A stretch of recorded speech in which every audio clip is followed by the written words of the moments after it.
Monday, November 4th work session of the Goldsboro City Council. I appreciate everyone making time to be here. We have some really good stuff to discuss during this work session, and then what I anticipate being a relatively straightforward agenda during the 7 o'clock session. So with that, we'll begin with a roll call. Madam Clerk. Mayor Gaylor. Present. Mayor Pro Tem Matthews. Present. Councilwoman Jones. Here. Councilman Boyette. Here. Councilwoman Taylor. Present. Councilwoman Weeks. Present. Councilman White. Here. All right, everyone present and accounted for. We'll move forward with an adoption of the agenda.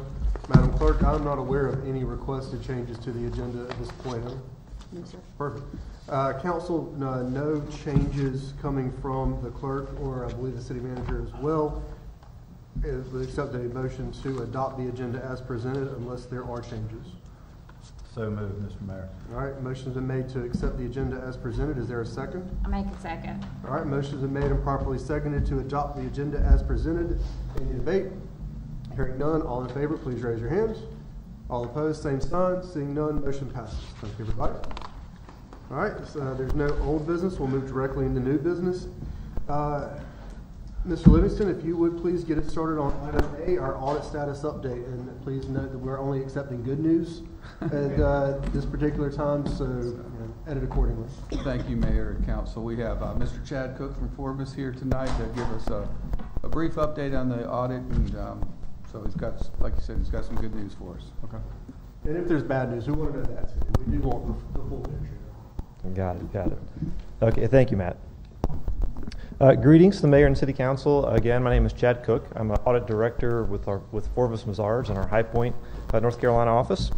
I'm the lead auditor for the City of Goldsboro's fiscal 2024 financial statement audit.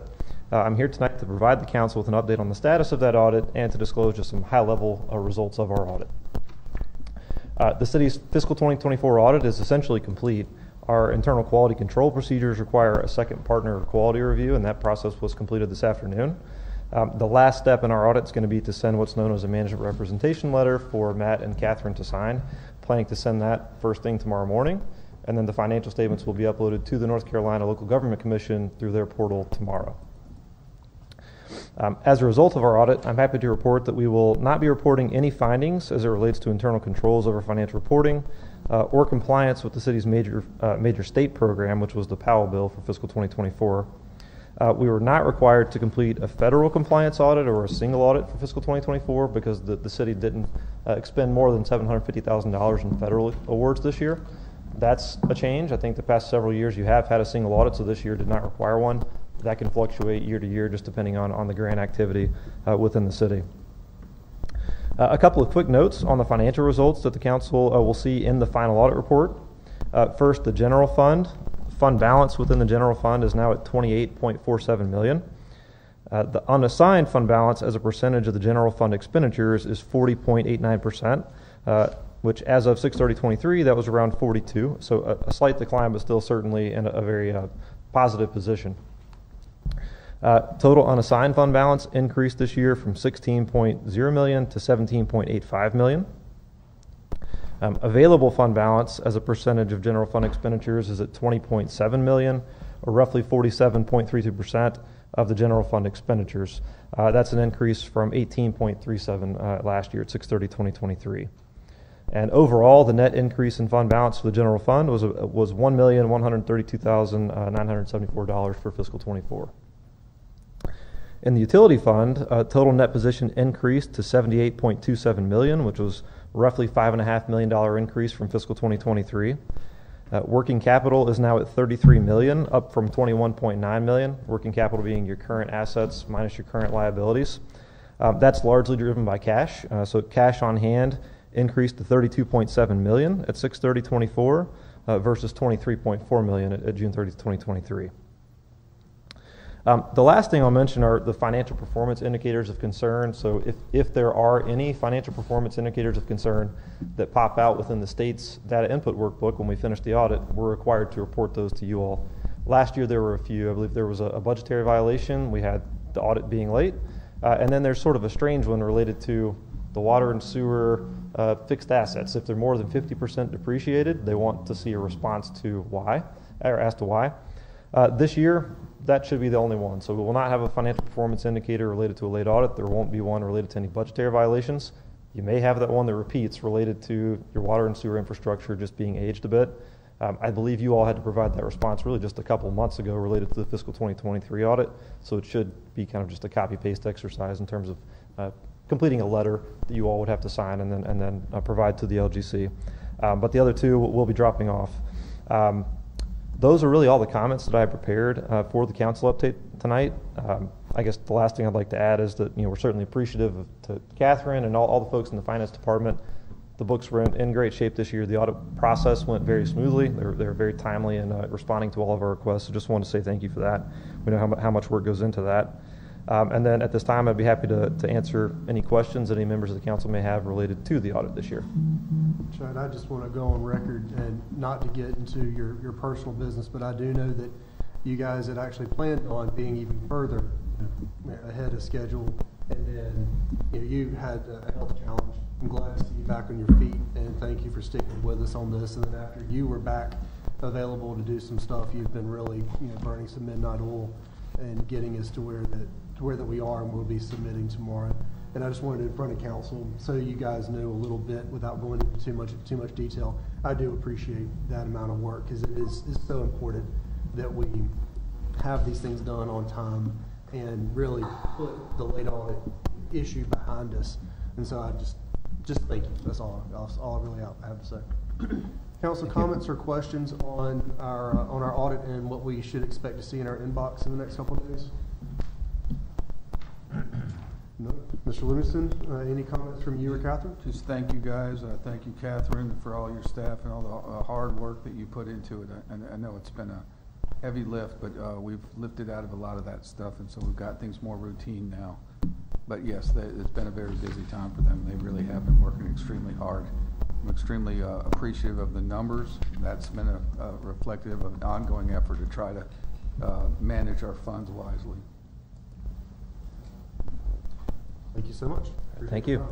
Thank you.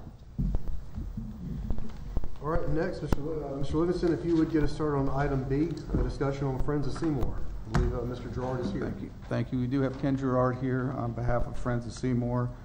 He would like to give us an update and also request from their organization about what they're doing and where they want to go in the future. Thank you all. Are the auditors getting younger or what? I think I maybe getting older. But yeah, so thank y'all for having me. Obviously tomorrow is a big day in reference to what Friends of Seymour and Crossroads Strategies and Sam Aycock and myself do in relationship to Seymour Johnson. As you know, I will give you a brief update from Crossroads, and that is, of course, Congress is in recess, and they will return November the 12th. After that, there's a few things that have to take place that's probably top priorities for the members coming back. One is that they're going to deal with the disaster relief funding. There's some shortfall there, and for emergency funding, naturally, with all the hurricane damages we've had in North Carolina and in Florida and the Southeast. So they'll be dealing with that. There's also an extension of the Farm Bill authorization that's important. That's on their priority list. And then also, as you know, they'll have to deal with the FY25 appropriations for some funding to continue to run government, because they kicked that ball down the street back in September. And so, and then of course what matters to us of all that, well, all that matters, but the important thing here is they'll get the finalization, the completion of the NDAA FY25. They are working on that. There's some minor, smaller pieces of that have no relationship to anything at Seymour Johnson or the F-15Es. The language in the House and the Senate in regards to the F-15Es are both very protective, and what we feel strong about both from the House and the Senate. They do not align exactly, so that conversation will take place, and they'll iron out those differences. Crossroads says they're really minor in terms of maybe some small language, but they think we're in a very strong position to get what we're looking for in protecting the F-15Es during this NDAA, the FY25. So right now, that's kind of the, I talked to Sam this morning about 6 o'clock, and of course everybody in DC is sitting around looking at crystal balls trying to figure out what's going to happen tomorrow or over the next 3 or 4 days. But after that, new members of the House and the Senate, and they'll be electing new chairs and new office holders, committee members. After all that's taking place, that's when we'll start hitting the road to kind of go see these folks and see who they are and start making relationships. So more to come from Crossroads as all these new positions sort of shake out over the next, well, at least to the first of the year. So that's the briefing coming from Crossroads at this point in time. If you got any questions about that, I'd be glad to answer them. Council, anything? So I've got one for you, and I realize that there's a couple members of council that have, that also are very familiar with the military space and are familiar with the lobbying space. After the election, folks don't take office until January. Is there work that we ought to be doing once we find out who the next holders of various seats in Congress are going to be? Well, is there any work that we need to go ahead and be doing on our end, or is that kind of their job? What Sam's comment to me was this morning was that he would obviously he'd be in a conversation with us, in touch with us about what we need to do and who's in what position as they kind of determine who is where they are, so yes, he thinks that we will start, and he will advise in how we should reach out, and who we should reach out to and what he thinks would be a good thing. And of course, naturally, anybody that knows anybody and wants to do that themselves, that's certainly their prerogative. But in terms of what we'll look for from Crossroads is his guidance to how we do that over the next, between now and Christmas and the first of the year. But yeah, I think you will be seeing some stuff coming back from him in terms of this is where we are, these are the players that we see are going to be in place, and this is our action to go forth with them. Perfect. Well, Council, I'm going to shift the conversation just a little bit, and I apologize, I didn't really give the clerk or Mr. Livingston a whole lot of advance notice on this.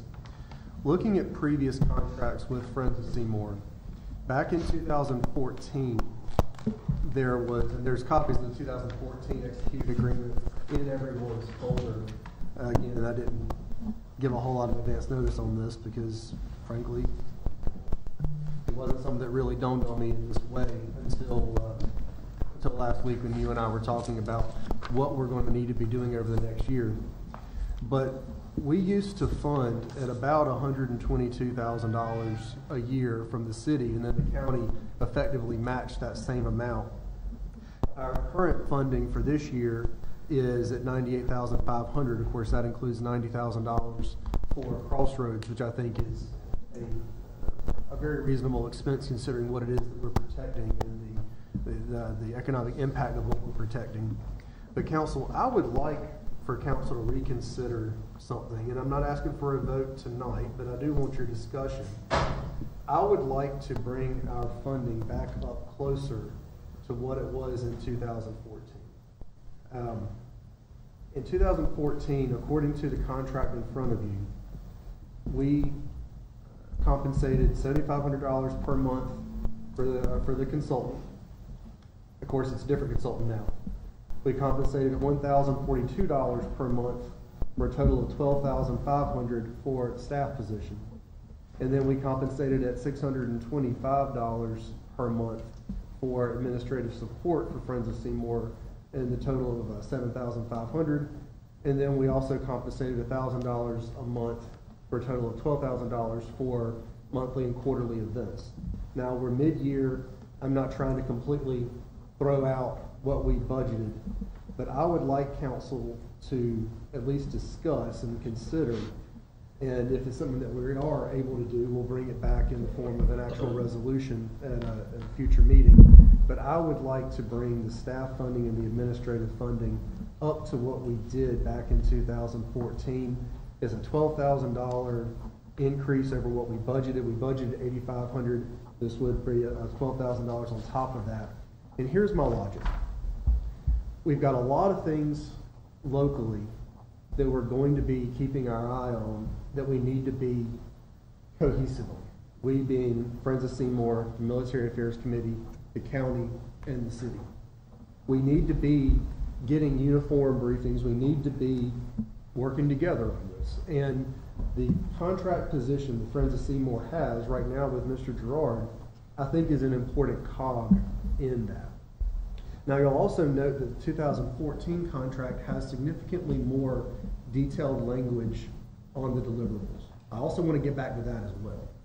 So what I'm asking council to consider is adding $12,000 to our allotment, mirroring the 2014 contract on staff and admin and consultant. Let's get some deliverables put back into this thing to where that we can clearly articulate what's going on. Let's keep having Mr. Gerard come and speaking to us quarterly at a minimum, more often as necessary. We've already got the relationship with Sam Adcock and Crossroads and his partners and associates, and that's going well. But I'm asking council to consider changing what we put in our budget.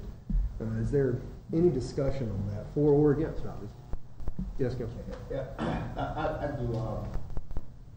Like you said, there need to be some more deliverables that are in here. I also think that if we up our funding, that we should have a seat on the board that's a voting member and not an ex officio. Council, any other comment? Council Pro Tem? And then Councilman Boyd. I think I asked one time before, but in light of what you just said, the administrative fee that you're talking about, we pay that to the Chamber of Commerce, correct? Or can we have some more verbiage on where that administrative fee, because prior to, I think it was, the Chamber was allowing them to, or they were handling some things for them and we were ultimately paying them. So I think some more conversation. The funding I'm talking about will be paid to Friends of Seymour. Now, whoever Friends of Seymour contracts to do their books and whatnot, of course that needs to be transparent who that is, but we wouldn't be paying the Chamber of Commerce. Obviously, I'm a huge fan of the Chamber of Commerce, but this isn't about them. This is about whoever Friends of Seymour is using for their administrative support, which at this time is the Chamber. I'm not trying to pull the wool over anybody's eyes. It is the Chamber at this time, just because of the affiliation with the Military Affairs Committee.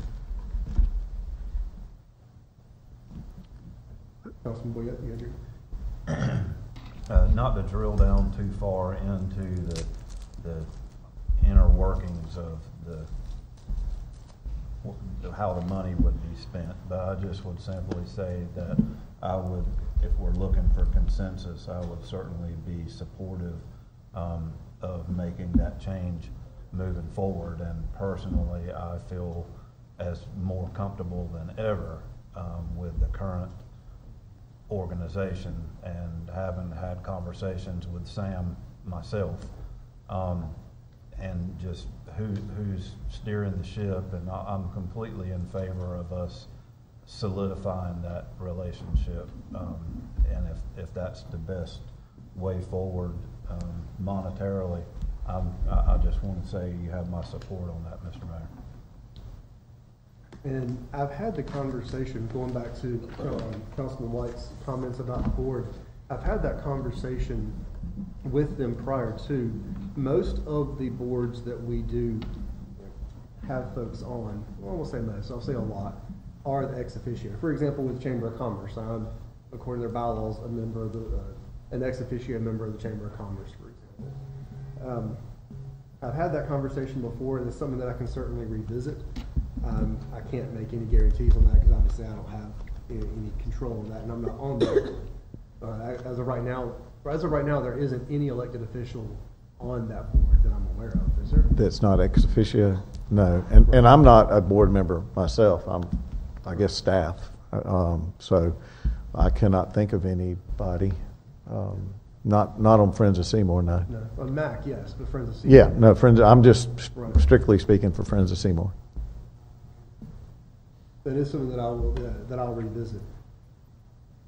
Council, any guidance for or against? I do think that going into next year, there's just an incredible amount of of things that we're going to have to remain abreast of.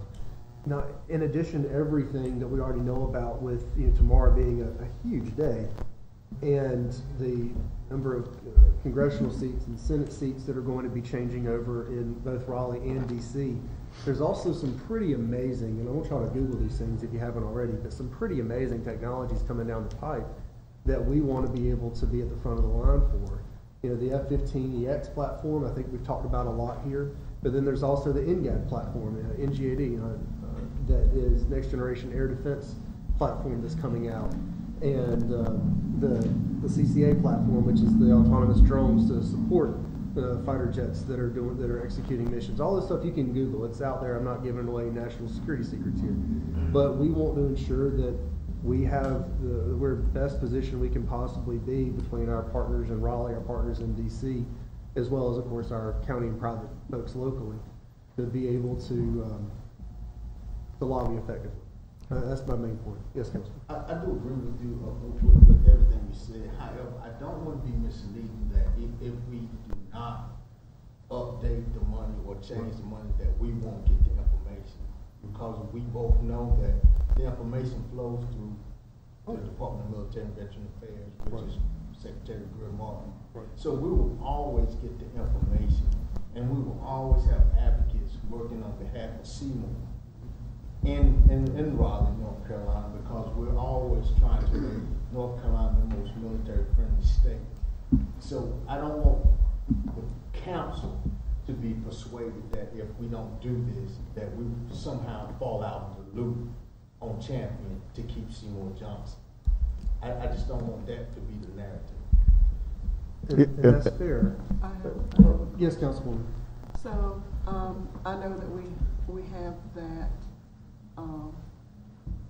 the military affairs, but will we have someone that will just be lobbying for us? And I want to know, even with we don't know what's going to happen tomorrow, but possibly with the changing of the legislators, what do you see, or do you know the atmosphere regarding Seymour Johnson? Because we don't want another F-15 situation to ever happen again. Well, and really, piggybacking off of Councilman White's comments, is the state certainly has its arm, and then the governor has his branch that does, right. And then the governor actually still has a gentleman in Washington that's been there for a number of different administrations, yeah. And we all work well together. We have been at the governor's mansion and met with him, and all. The state of North Carolina is responsible for the state of North Carolina, and their interest is in all of our military installations throughout the state. And we couldn't do the things here without those relationships. But our main focus here is Seymour Johnson Air Force Base. And I think the one thing that we have to keep in mind is we were able to get some language in against what the Secretary of the Air Force recommendation was. We have an aging aircraft. We have a situation. We were, I guess, Langley Air Force Base maybe in September, and met with Air Combat Command, and they gave us our annual briefing. And while the F-15EX is still one of the most relied upon fighters in the air, it's still getting old every year. Still an old aircraft, and so we have to look down the road, not just to deal with these hot fires, and that's kind of really.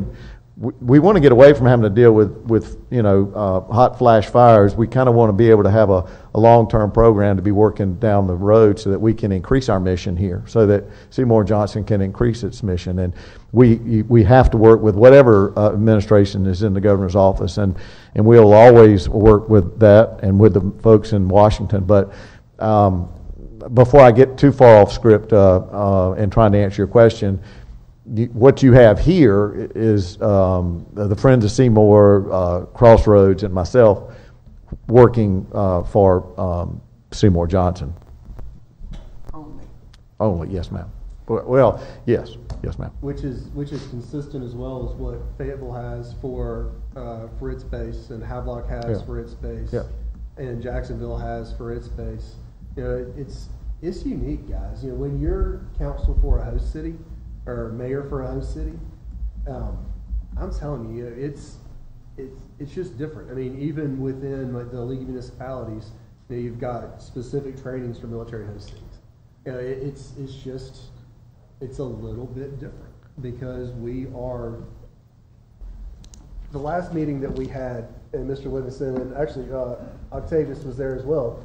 We were at the base, and we were having a conversation about infrastructure and what sort of collaboration between the city and the base we needed to look at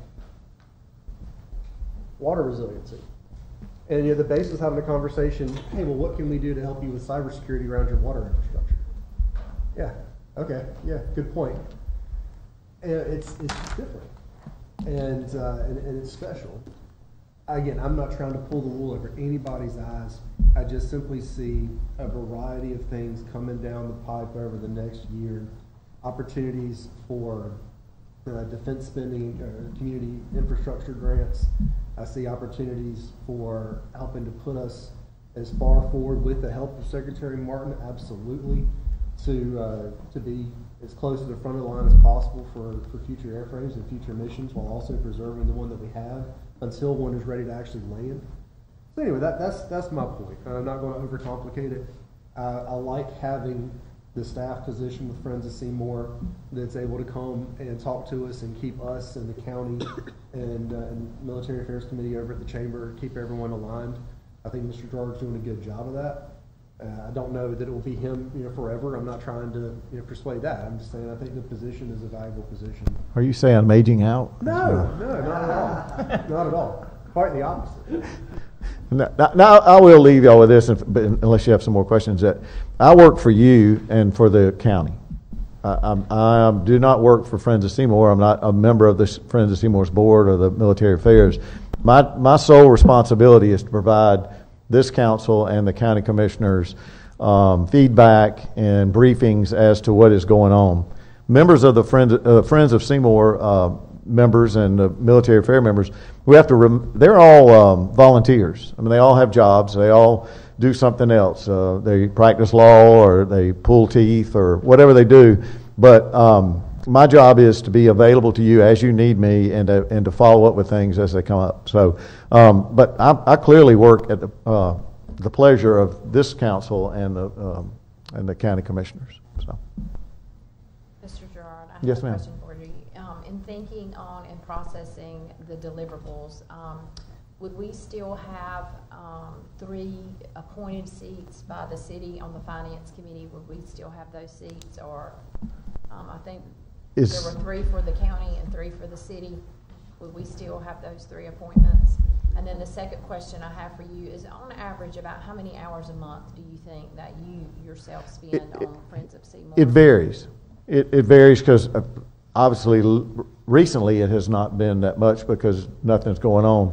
When we were dealing with trying to get language in the NDAA, talking with Representative Davis's office and Senator Budd's office, that there was more time there. I've never really kept up with it. I would hate to put a number on it, but just a few hours a week, maybe something along those lines. I'll have to do a better job of looking at that, but it does vary. I mean, we travel to Washington and go and do our thing there. We're obviously spending more time doing that. Some weeks there's given that they're not in session. It's been kind of quiet. And then I will talk to Sam. He and I will talk. Like I said, it was this morning at 6 o'clock. He and I were. He initially texted me. I don't think he thought I'd be up, but anyways, we ended up having a phone conversation, and so I'd just have to say, to make it to answer your question, a couple hours a week, maybe or more. That was a long answer for really not telling you much, but those three seats, do we still have those 3 appointments and I'll have that to, are made by the city and the county? I'm not sure I know. I'll have to defer to the mayor or to Mr. Livingston on that. As I understand it, and this was in the 2014 contract, as I understand it, a lot of that didn't get fully materialized. And is this up to the Friends of Seymour? Yes, okay. but it would. However, I would bring something to council, and this, again, it's kind of Well, actually, no, it's not outside the scope. It's directly in the scope. What I would want to do is say what we intend to do and do what we intend to say on a deliverables contract, to be able to say that this is a service that is being performed on behalf of the city of Goldsboro, and these are the anticipated deliverables. This is how we intend to be able to audit the work and make sure that there's budgets and financial accountability for it. The language that's in the 2014 agreement, which isn't in front of you, which so it's a bit hard for me to ask you, but the language in the 2014 agreement, I think, gives us we can add some stuff to the deliverables, but I think it's good on the accountability piece, and I want to get back to that piece of it. And I didn't mean to cut you off, Councilwoman Weeks, at all. I just wanted to throw that out there. Well, and I would just add that this is a partnership between the Friends of Seymour, the city, and the county. And the Friends of Seymour, their role is to raise funds to help pay for the mileage and the trips and the lodging and the taking military personnel out to dinner and paying for those kind of things. And their money is used for that, while the money that is used for the administrative purposes. And so it is a partnership, and I'm sure they would be willing to provide seats. I would encourage them to provide the necessary seats that you wanted in order to, satisfy you, so that you would fund the necessary levels you need to. Well, Council, what I will do, we'll have communication over the next week, and then get a proper draft pulled together, and then we'll revisit it as a work session item at our next meeting. But I think I hear that there is at least some interest in seeing what a proper, Matt, what was the term? It's not the services agreement? Scope, or you're talking about, mutual service agreement or services rendered agreement. Okay. And so we'll pull something together. Ken, you and I will have conversations. Council, each of us will end up having some conversations. We'll see if we can get something in the work session for our next meeting. Yeah, I think if you're funding something, then you certainly should have some ideas and say as to what that funding is being used for. It would essentially be a performance contract. Yeah, exactly. There we go. Thank you. That's the term I was looking for. So I will, thank you. I apologize that I'm not in a coat and tie, but I've rushed here from New Bern. I was playing in I was not the celebrity, but it was Derek Wittenberg's foundation. He's raising money for some scholarships, and when the mayor asked me to be here, I'd already committed to that. So I left New Bern and rolled in on Hot Wheels, but I apologize for. No, I didn't play golf in a tie, and I didn't have one with me. So. Anyway, appreciate you doing that. Thank you, Ken. All right, I appreciate council having that conversation. Wasn't a whole lot of build up in that conversation, but over the next week we'll have a lot more. That's something that I think is important.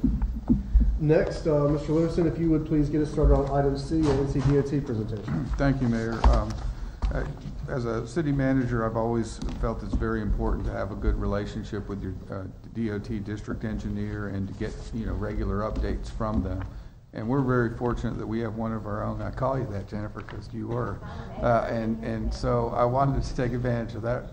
I'm just going to be blunt with it, that relationship that we have with her, and kind of have her give us an update on what's going on and give the city council an ability to ask her some questions. And she's got we got a lot going on here, so she's got a lot of slides here, but it's all good stuff. It is 26 slides, but I promise you it's not going to take like 30 minutes to do this. It's a lot of pictures. Thank you for having me today, Matt. I am very familiar with this room, so I don't feel like I'm a stranger. Born and raised in Goldsboro. Glad to be back before you today. I don't think I've had the pleasure of meeting some of you formally, but I am Jennifer Collins. I am the district engineer for District 3, which is in Division 4, and I cover Johnson and Wayne counties for NCDOT. I was previously with the city of Goldsboro for 13 years, so I was happy to be able to carry my knowledge of Wayne County with me to the district office for DOT.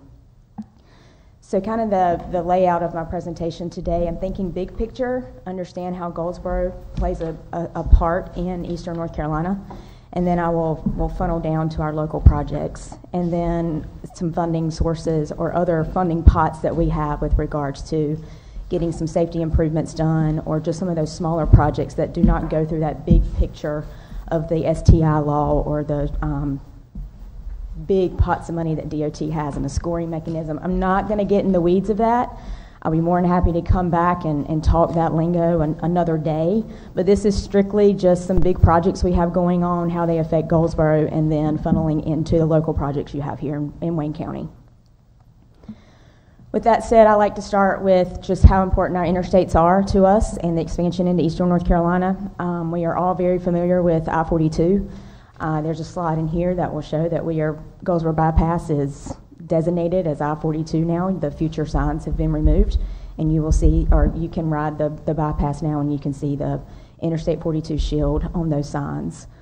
I-587, which is the US 64 corridor from US 64 to 64 split in Zebulon to Wilson to Greenville, plays a key piece for us here in Goldsboro, as well as the future I-87. That's the US 64-17 corridor from Raleigh to Rocky Mount to Williamston to Edenton to Elizabeth City to Virginia State Line. And of course, we do not want to forget we have I-795, which is another big focus for Goldsboro, Wayne County, as we hope to someday see that 795 shield from where it ends there at Ash Street now all the way to 40 towards Wilmington. So I know Councilmember Boyette and Mayor Gaylor, you've probably seen some of these slides before, but I do sit, and some of you do sit, on the Highway 70 Corridor Commission, which is a group that advocates for US 70 and the future I-42, which obviously goes from Garner area, Raleigh, all the way to the port of Morehead City. This is just an overall map of that and the efforts that DOT has partnered with the Highway 70 Corridor Commission and Divisions 4 and 2 that are overseeing this corridor and bringing it up to interstate standards. I'm just going to start with the current project we have in Johnston County that is under construction currently. If you've been to Raleigh anytime lately, you'll know that when you go through Wilson Mills, you're seeing what we refer to as W5600. This is US 70 upgrade to I-42, and it's near the Wilson Mills area in Johnston County. We began construction in 2021, and we're on target to complete that March of next year. This is just a section of what the overall project will look like. There's a section of it that just is a divided median, obviously, interstate standards with the appropriate shoulders, and then we do have a portion of that corridor that will just have a median barrier that you see, like a concrete median barrier there with the appropriate shoulders for interstate standards. This is just, these pictures are a couple of months old. If you've gone there now, you can now easily, traffic is on the bridge, the overpass. This is right there at Wilson Mills Road where the gas station is, and I think it's the Dollar General. This is just showing you construction ramps, as well as now you're driving on the bridge. We're in the process of finalizing asphalt and things to that nature so that we can get the signals removed and down at the ramps and get everything properly functioning as an interstate interchange. This is the Swift Creek Road interchange. If you remember, probably a year or two ago when you rode down this road, you stopped at a signal. That's no longer there. It is a functioning interchange now. This picture was taken in October of 23, so it's obviously a little dated, but it really hasn't changed a whole lot there. But you can go by there now and see our interchanges are fully functionable, and you can, 2 signals have been removed off of 70. So now we're down to 3 signals between Garner and Kinston Bypass. So slowly but surely we're getting there to keep traffic flowing. That will bring us, as you continue east, brings us to Princeton area in Johnston County. These 2 projects have been funded in the past, but due to some funding issues, we had to reprioritize our STIP, and these 2 projects did fall out with regards to a construction let date, but they are being reprioritized with hopes we get future funding, but they are being currently just preliminary engineering and design is taking place. There's 2 sections. There's an A and a B, and then again, this is to upgrade 70 to the future I-42 standards. And you'll see the one that, as you get closer into Wayne County, the intersection of Ebenezer Church Road and US 70 will have an interchange.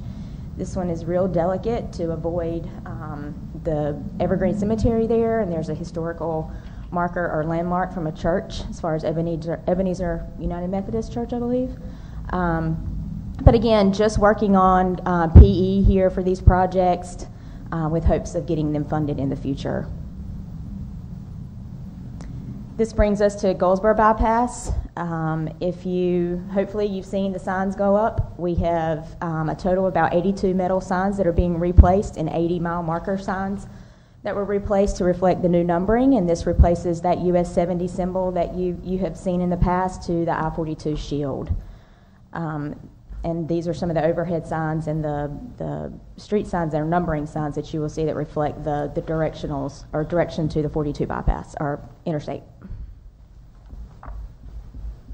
And then this leads to the biggest bear of them all that would get those that live in Goldsboro to, a lot of people like to say, to the beach faster, but from an economic standpoint, it is getting us to the port faster, and that is the Kinston Bypass.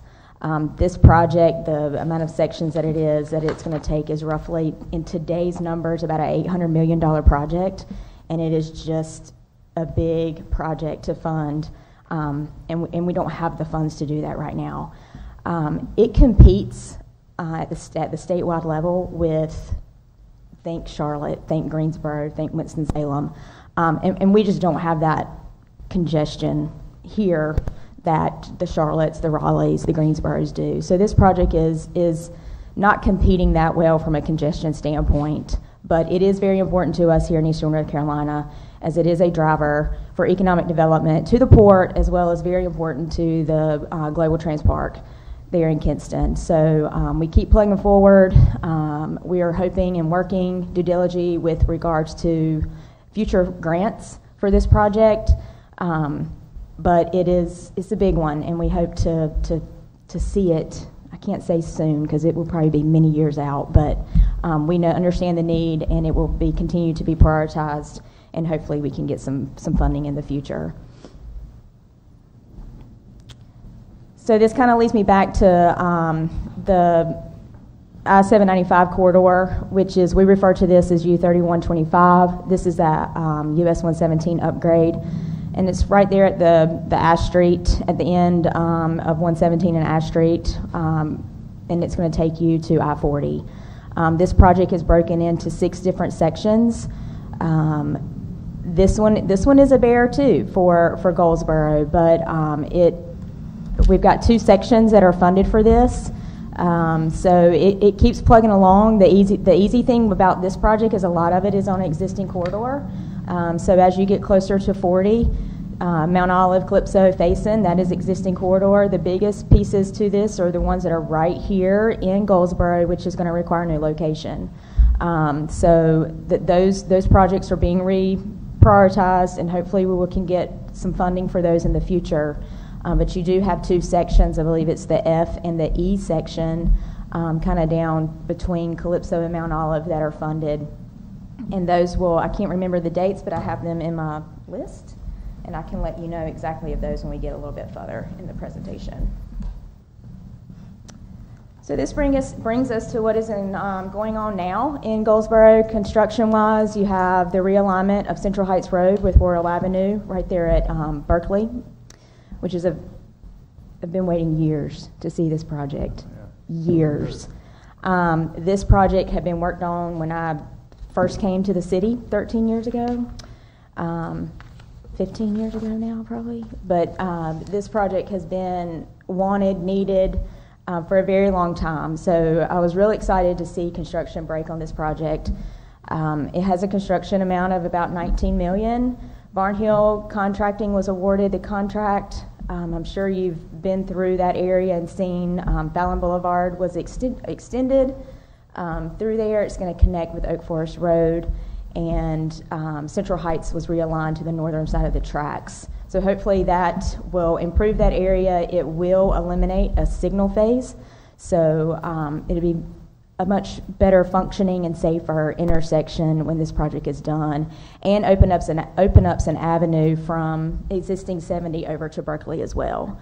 So we're really excited about this project, and it's a little behind schedule right now just due to some of the weather and utility conflicts we've had out there, but hopefully it still is plugging through and we can get back on schedule.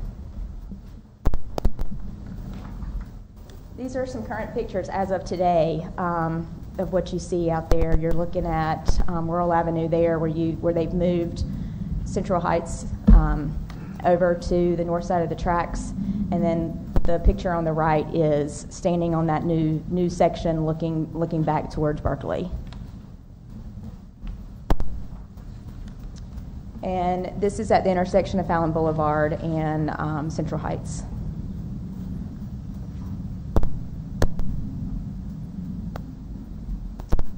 The next project that we will actually be overseeing out of my office. Jennifer. Yes. Real quick, Central Heights or Royal Realignment, what's your anticipated completion date now? If we're able to get back on schedule, what's the anticipated delivery? Completion's in May of 2025. Okay, great. So if I had to, I would say by the end of 2025, if weather cooperates and we can speed a few things up. Nice, thank you. The next project that is hopefully, well, I know because it's going to be let and overseen out of my office. I have a contractor mobilizing at the end of November, assuming we can get all the utilities finished up there. We're putting the bulb outs at the intersection of Lock Haven and Country Day Road on Wayne Memorial Drive. Much needed project, concrete median. If you're not familiar with the history of this project, concrete median was put in the middle for controlled access along Wayne Memorial Drive. But unfortunately, the U-turns at the signals were kind of left to the side and not understanding how traffic maneuvers through there when those medians went through. So we do see the need for those bulb outs. Think emergency vehicles, kind of the way that corridor functions. Those larger SUVs needed some assistance with some U-turns. So we will be mobilizing again at the end of November, and you'll see construction out there to get those bulb outs put in. How long does it take to do that? I think that, weather permitting, hopefully we won't have too bad of a winter, but it shouldn't take any more than a couple of months to get that done.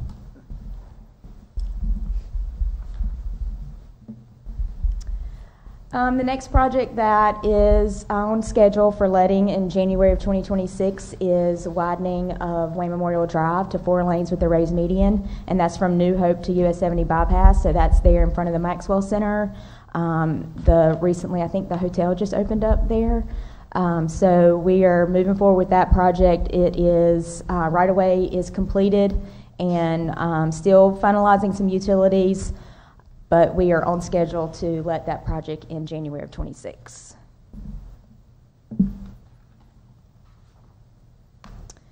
The next one is U4407. This is widening Ash Street from Oak Forest Road to US 70.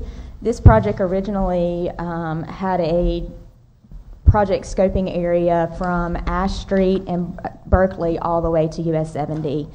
Kind of going back and looking at the need and the traffic on this project, and with some of the funding issues that DOT has been up against, we looked at this project and really focused and narrowed down the scope to where some of the problematic areas were, and it was reduced to just focusing on Oak Forest Road to US 70. And we've also been in many meetings and coordinations with the county, as well as Wayne County Development Alliance with regards to the industrial park across the street there on 70. So we will be doing some realignment there to hopefully in the future line up with their access to the industrial park. And you will see that it will function a little different. The dangerous leftover that you have right now, if you're coming from 70 East to take Ash Street Extension, that's what I refer to it as. We will get rid of that conflict point, and they will be forced to go down to Oak Forest Street, and they can U-turn to get to if they want to go that way. But for the most part, we're teeing it up and making sure that you have a good stopping point to get on to 70. But we can make sure, if anybody has any questions regarding these plans, I'm more than happy to send anything to you, and we can have any conversations that you need further if you have any questions regarding specific accesses or design. But this project is on schedule. Right of way is in 2025, and we will see construction in 2027.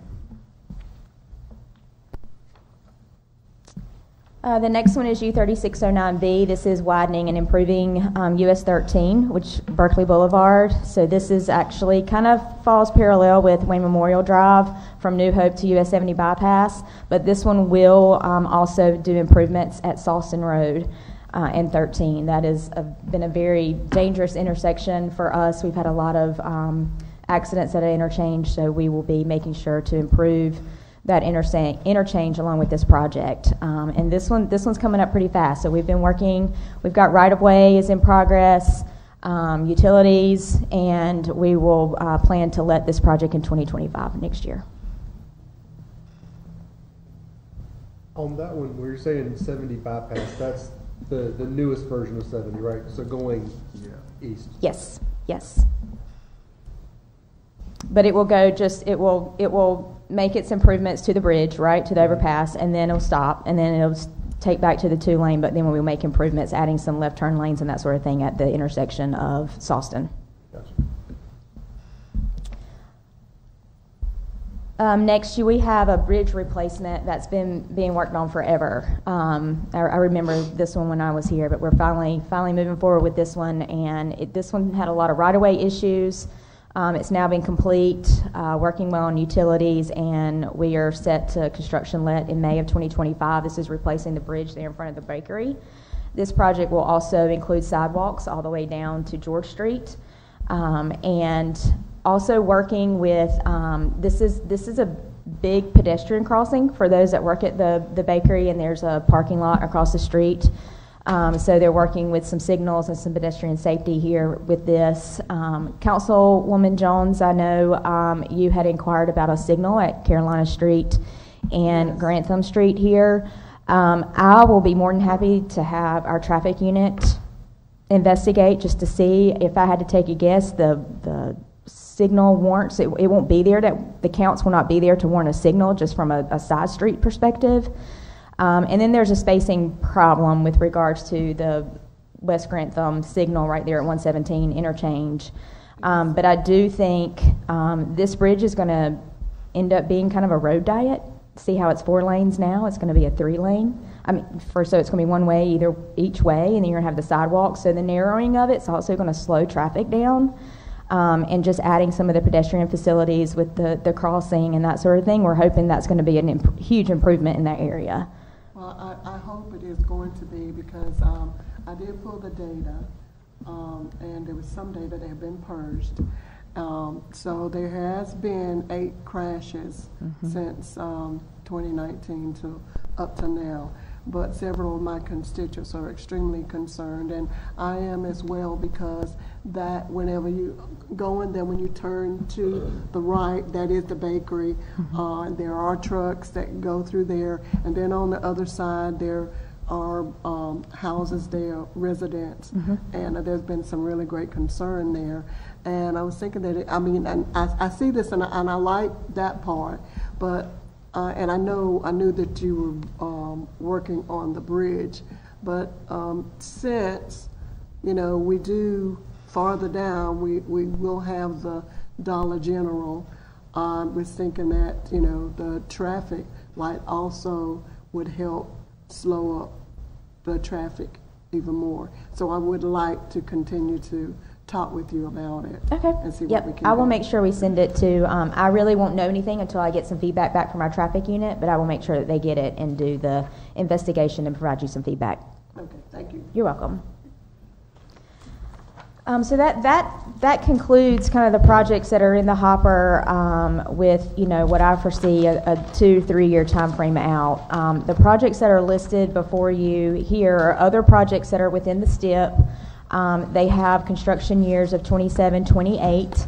And when I say construction years, that's the construction let date 2 years prior to that year is when we start right-of-way and utilities. So, but actually seeing cones and workers and you know, equipment out there moving, these projects do have a 27 or 28 construction year.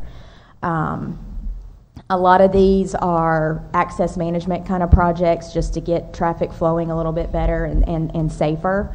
Like your modernization projects where it says there, the last two at the bottom, Miller Chapel Road from 70 to Thoroughfare, and then Bill Lane Boulevard from Arrington Bridge and NC 111. Those, imagine they're 2-lane, imagine them having some turn lanes within them just to try to get those traffic, that, you know, those making those turns in their own confined lane and keeps traffic flowing through, traffic going, you know, through. Another big one that we're working on now with the hospital, we've had some key stakeholder meetings, that sort of thing, is the improving access management for Wayne Memorial Drive. That is from New Hope to Country Day Road. That is that 5-lane section you see in front of the hospital, the college. That is going to have some key access management taking place there. We're going to get rid of that, what I call a suicide lane, and we're going to get some controlled access through there. But our big key player there is the hospital and that emergency access that they currently have and how that's being utilized. So we want to make sure that's a careful one that we're very delicate about. And of course, we are working on improving the Oak Forest Road and US 70 intersection. And when I say US 70 there, that's the existing 70. The rest of them are just pretty simple projects, but we'll make sure we keep you, I can keep reports coming back and forth. However you choose for me to update you, I do not mind. And last but not least, I do have a slide here. We do have additional programs where we're able to do what I call safety projects, resurfacing safety projects, that being a spot mobility or a spot safety project. Those projects are what you would see kind of like a 4-way stop. We turn it into a 4-way stop because we've had accidents, or you see a roundabout go there, things like that. So we do have other funding sources outside of what I call our STI law, where these projects have to go through and compete at a state level or at a regional level or at a division level.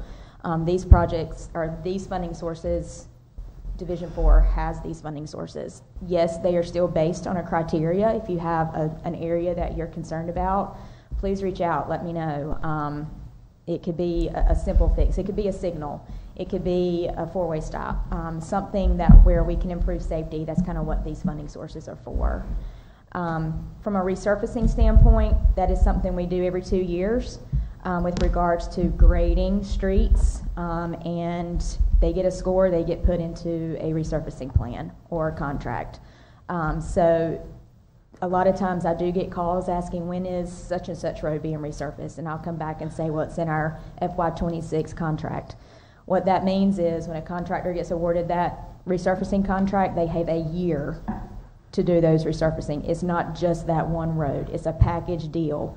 So a lot of times I don't have a date I can give you, but the contractor has that year to complete the resurfacing.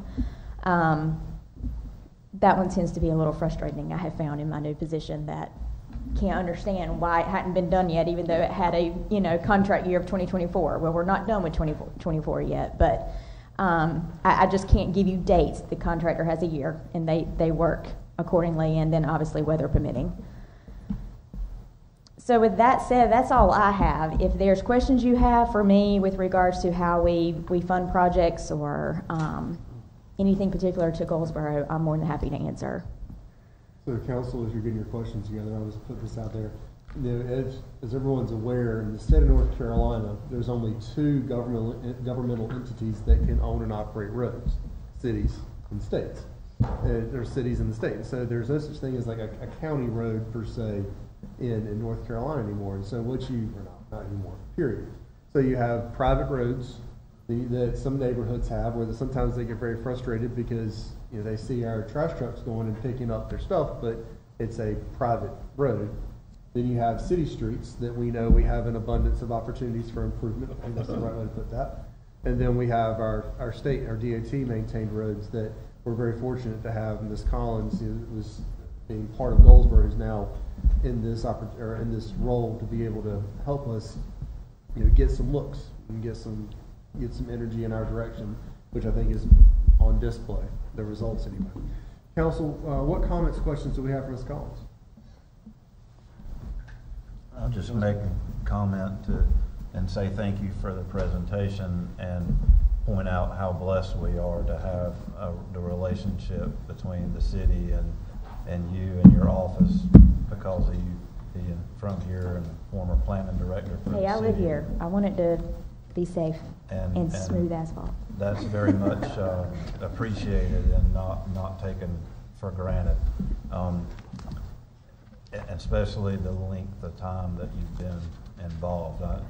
Last week, something popped up in my Facebook memories from 14 years ago from going to DOT headquarters with Commissioner Commissioner Daugherty, for part of the work group for I-795 here, and so that the wheels turned slow because it's 14 years ago and we're still talking about it. Things don't move so fast, but I appreciate everything you do for us. Yeah, 10 years in a DOT world is pretty fast Right. compared to 10 years maybe in things that y'all do seem so far away, but 10 years in DOT world is fast moving, to be honest. And staff and council, so everyone is aware, Roy Felica in our planning department is our direct DOT, and is it MTIP, or what's the acronym that he's responsible for the two The different- MPO. He's responsible for helping to administer the MPO. It's our Metropolitan Planning Organization. Mhm. And the council members that are directly involved are Councilmember White, Councilmember Boyette, and myself sit on the TCC, is that right? TAC. TAC. there we go. Transportation Sorry. Advisory. It's acronym, like it might as well be a can of vegetable soup. I know what I do when I get there, but no, I don't want to keep up with all the acronyms. All right, with that, council, hearing nothing else from Ms. Collins, have a wonderful rest of your night. Thank you so much. for your Thank time. you, Jennifer. Great job. Thank you. All right, we are 1 hour in and we're halfway through our work session, so that's going looking good. Mr. Livingston, if you would please get us started on item D, an update on lead and copper water line. Okay, thank you, Mayor. As the council is aware, we have been working quite diligently now for, I guess, a year and a half or more, 2 years probably, on the lead and copper assessment of our water and sewer lines, water lines. And we've assessed those water lines, and we're going into a new phase now where we're noticing the public of our findings. And so we wanted to kind of brief you one more time on where we are, hand you out the sample letter that we're required to send out to our residents that have galvanized service lines. And Jonathan's going to explain that a little bit more. But we're at a sort of a little bit of a crossroads now. We're ahead of schedule a little bit. I think, as far as municipalities, a lot of them haven't gotten as far along the lines as we have, so that's good. But we want you to be aware of this notice that's going out so that you won't be caught by surprise and why we're doing it. It's an EPA federal requirement. So I will hand the ball over to Jonathan, and he will start his presentation. Yep. So, Mayor, Council, how's everybody doing? You already know I hate that letter. Yeah, I know I do too. With a passion. I'm all for transparency. I want to do the transparency piece of it, but I feel like everything about this is just, I don't feel like it accomplishes the goal of transparency and helping people. I feel like it just rattles their cage. It does. I'm does. done. It can be a scary read if you're reading through it. But anyway, they have to go out. So we had a month to send them out by October the 16th. You okay? A little peppermint. Be careful with the peppermint, everybody. But anyway, so I'll just kind of go ahead and get started. So just kind of circling back to how we got started, we know that this project was an unfunded mandate that came down from the EPA. We went through and contracted with Duke's Root Control to perform our visual and hydro excavation inspections. We looked at 10,000 water services, and they were all houses that were built before the lead ban in 1987. That was the lead ban in North Carolina. Our project came in under budget by about $300,000. That second to last bullet is the main one that needs to be looked at. We have no lead services in our system, which is great.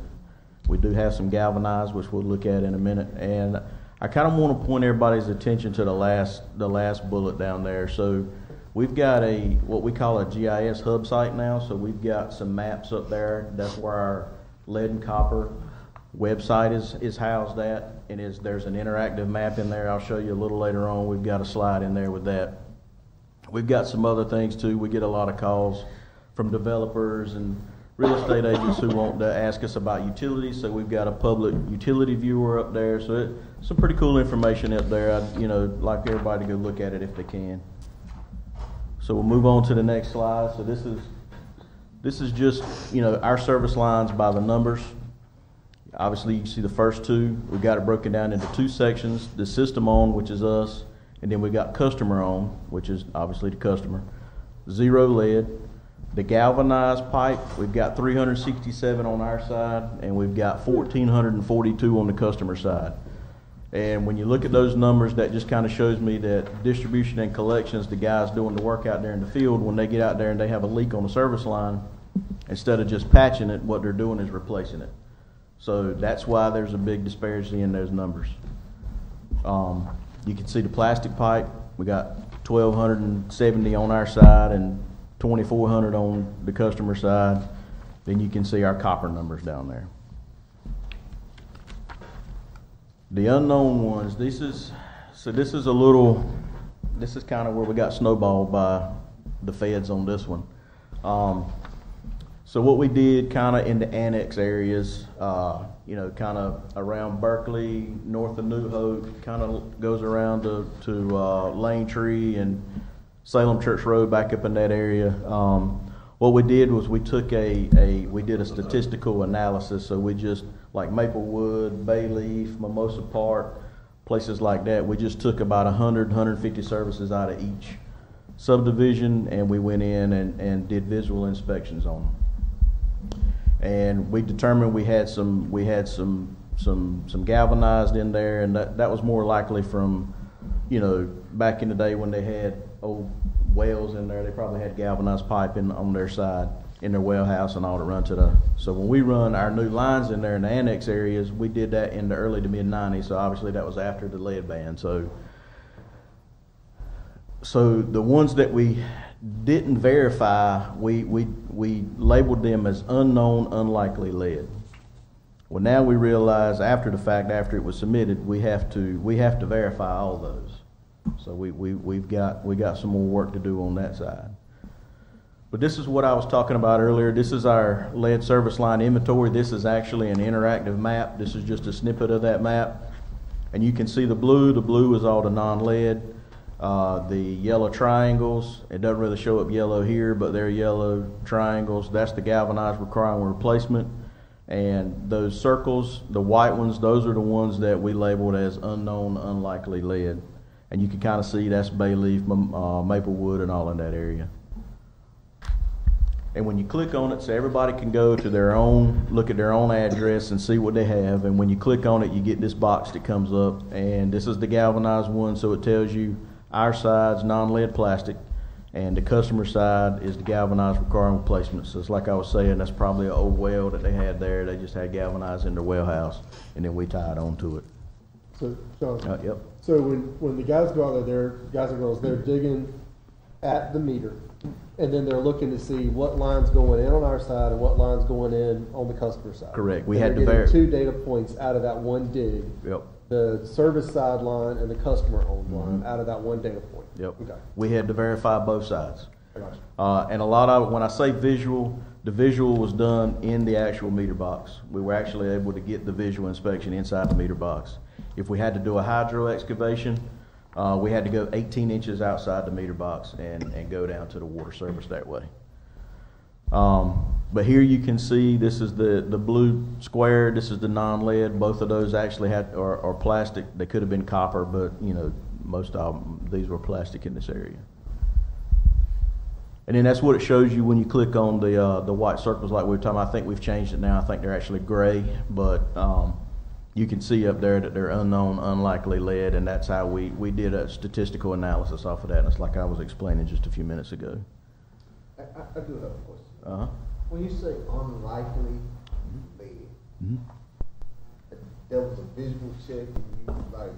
No, so those were the statistical analysis one, and the reason we say that it's unlikely lead is because the water mains were put in after the lead ban in '97.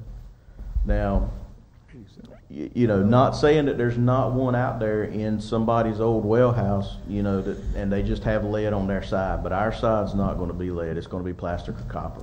But we have to go in and field verify those unknowns. We've had discussions internally, Matt, Kelly, myself, and Bert and all, and we've sat down and we've kind of decided that we're going to wait and see what happens in the next phase, what the feds are going to drop on us next as far as giving us timelines to get all this done and all that. So we're just going to kind of wait and see if there's money available for us to grab, because, you know, we did take $2 million out of our utility fund for this project, although we did come in under budget at $1.7 million, but we still got a lot of work left to do on the back end of this. And, you know, that kind of leads into the notices that, you know, Laura passed out just a second ago. So everybody who's got galvanized requiring replacement or that we labeled as unknown, we have to send a notice out. And the notice tells you about the health effects of lead and all that good stuff. And I mean, I really, really am confident that we don't have any lead. I can't say for certain, but I really don't believe we have any lead in our system. We haven't found any in some of our older parts of the city where we thought we were going to find some lead. It was either galvanized or copper. So I really don't foresee any lead in our system at all. But we have to get those notices out. We're going to start sending them out Wednesday. We're going to send 2,500 out Wednesday. We're going to see, we got 8,500 of these to send out. We've set up a hotline for them to call. I was talking with LaToya earlier today.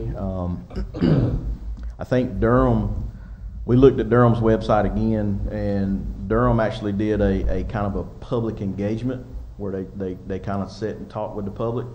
So I think that would probably be a good idea. I'm not exactly sure how we're going to do that, because we're probably going to have to break it down into sessions, multiple sessions, because I don't know that we have anywhere that can house that many folks at one time. So, I mean, when we send these notices out, people are going to call, people are going to come in downstairs. So I've done an intake sheet that we're going to put at the front desk for people to kind of fill out. They can put their name, address, any question what their question is, and we can kind of get back with them, because, you know, just going up and just talking to them, I mean, I don't know, because I don't know their address, I don't know what their service line is. I got to do a little bit of research before we can answer. But there's 4 of us that the hotline's going to, and the hotline's going to be blinging, as Drake says, but it's going to be crazy for a little while. And so you said the date was 87 or 97? The lead ban was in 87. So I imagine some of y'all will probably be getting phone calls as well about this. And the reason I'm asking these questions is because you named all the neighborhoods that was in District 6. Yeah. Right, every last one of them.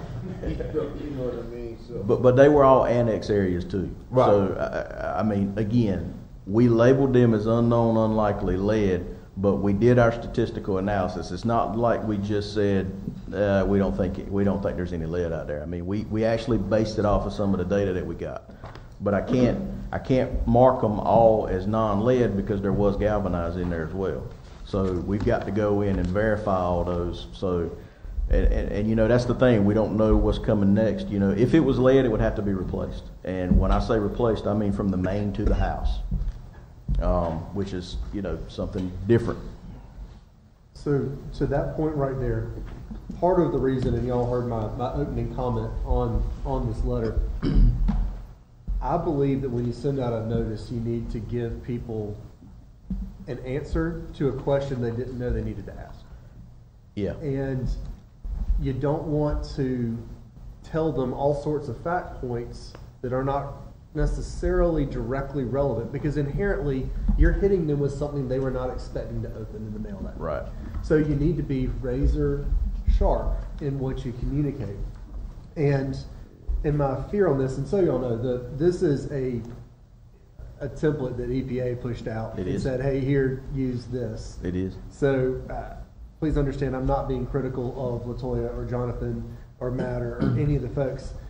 I'm simply driving home the point that the last, 3 sentences in this opening paragraph.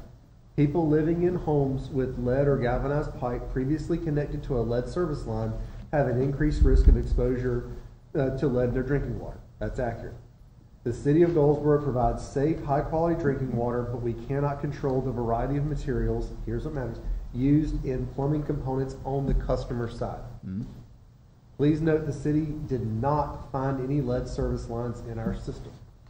That, to me, is the point that needs to be driven home. Even though folks on their own, the side that they own, they're going to have to take some actions. But that's so tough because we're not plumbers. Right. So we're telling you, hey, by the way, you've got a problem, and good luck with that. Yeah. Those last 3 sentences, by the way, we added to that. Those were added in by us. Well, thank you. Our LaToya, goal- actually. Well, good job, LaToya. I hope you're listening. Our goal was largely to inform the city council that this letter was going out so that you would be aware of it and that you would understand why, and you understand the project and where we're at. We haven't found lead, and that's the big takeaway. And that, we're waiting further guidance in terms of, because I feel like if we start stepping out right now without further guidance, we could be, doing something we don't need to do right now. Well, I am adamant that we are going to be transparent and tell people what they need to know so that they can make safe, healthy decisions for their families.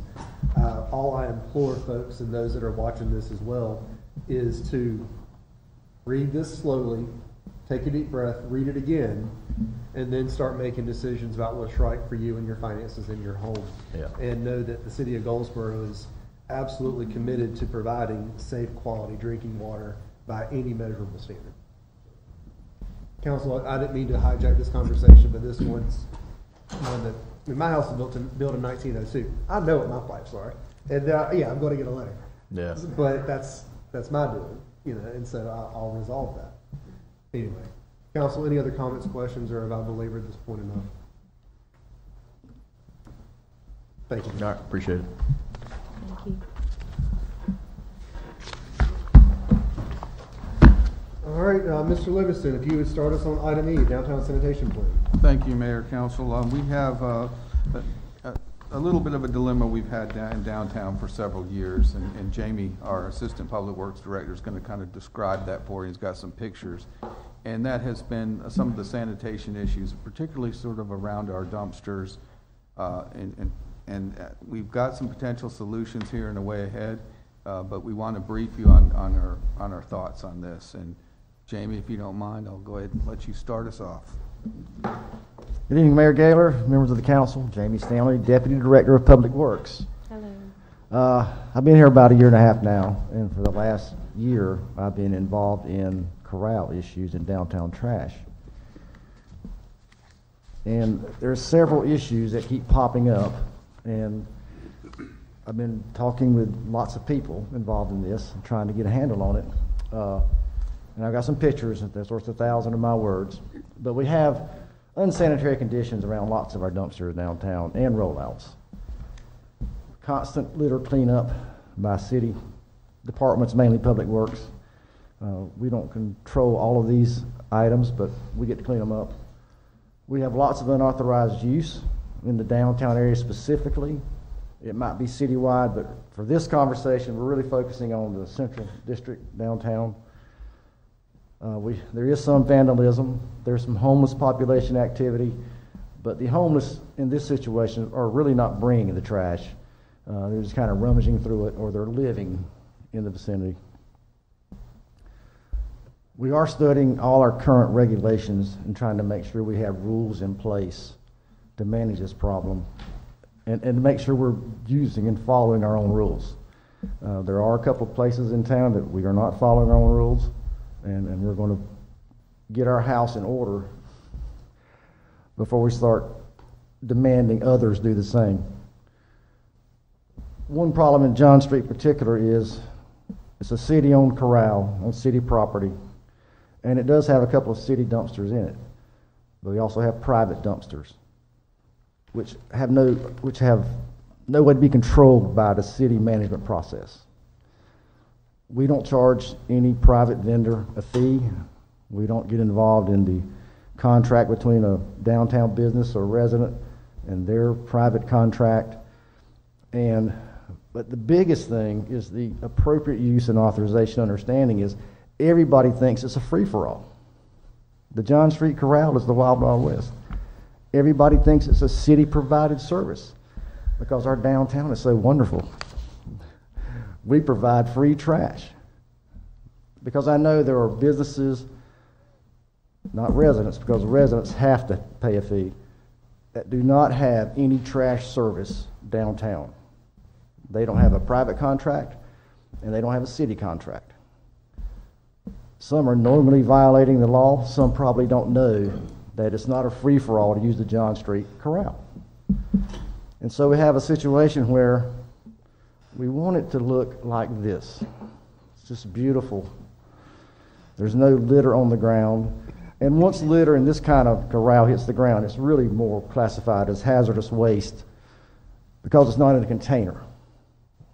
Once it hits the ground, it is not the responsibility of Public Works at my dumpster to dump it. If it's on the ground, whoever rents that dumpster, it's their responsibility because at that point it's a litter. And we don't pick up litter because we're not hazardous waste managers. But unfortunately, this is what we find. I've only been here a year, and I've been involved in 4 cleanups in this corral. And this, you don't go do that by hand. So to clean this up, back in September, we had solid waste trucks, we had buildings and grounds, and we had streets and storms because we needed front-end loaders and ways to scrape it up. So it's not just a simple task. And in this situation, I dug in those bags. And I can say that the trash came from businesses that have contracts with the dumpsters. So why are these a dumpster? It's because it's already full from other people using their dumpster that aren't supposed to be using it. So this was in September. This is in October. Better, but still not good. And we've got some ideas about going forward in association with following our own rules to do something about it. The first thing we need to do is educate the public. This is an example of a free trash can in Goldsboro. All the trash cans up and down Center Street, anybody can use. Anybody can use. And the city, we're going to dump it. But that is the only one. Because every other rollout container and dumpster is paid for by someone for private use. There's no other free dumpsters in Goldsboro. This is your only example. So on the left we have the existing corral. It's the black lines are the brick walls, gates on the front. And what we're analyzing right now and getting pricing to do this is to make some modifications for some different access control. The first thing we're going to do is I'm going to do this no matter what. I've got some signs. We're going to put some signs on each side of the corral that it's customer use only, that violators will be prosecuted, which means we'll need to prosecute them eventually. We do have 24-hour surveillance on the corral currently. The camera's on top of the DGDC. And it's actually functioning, and it's actually caught somebody dumping illegally. But we're going to put a new light pole right at I guess that's the south wall, where we're going to cut a door. And we're going to have a door that has a fob access, just like getting in this building. And the only people that will have a fob are people that pay the city for trash service. And then the main gates, the big gates, will stay locked because the only people who have a key will be Goldsboro Public Works, because we should only have city dumpsters in a city-owned corral. I know when this corral was built, it's the Wild Wild West again. There's no agreements, there's no ordinances on regulating where private dumpsters go, and I'm kind of on a tangent here. But we need to figure out what our ordinances are before we start making recommendations for decisions by the council. This is really just to give you an update on the current situation. So as I said, we had a meeting, we had a couple of council members there, and we had Public Works, and we had Code Enforcement, and we had the city manager's representatives and council. So we're trying to figure out, first of all, what rules do we have now that we can more thoroughly follow to minimize this problem? And then what should we do in the future? What should we look like in 10 years? I think the last two, or really what we've come around to after a year of discussion, is we should eventually evolve to the point, and I don't know how long that takes, to where all the city dumpsters, only city dumpsters allowed downtown. Only city dumpsters. Just like we do for residents, everybody has to pay. Because if you get your water, you get your trash from us. You violate it, we turn your water off. I've been dying to say that. But we have no control. And to go along with that is, we should remove all rollouts from the central business district.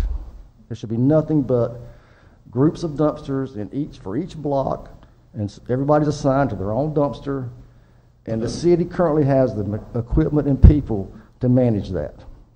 Of course, we can't do citywide. It would be 20 years before we could do that. But we can manage the downtown area. And downtown Goldsboro is one of our most shining, sparkly items we have that we tout, and we have lots of visitors, we have lots of activity.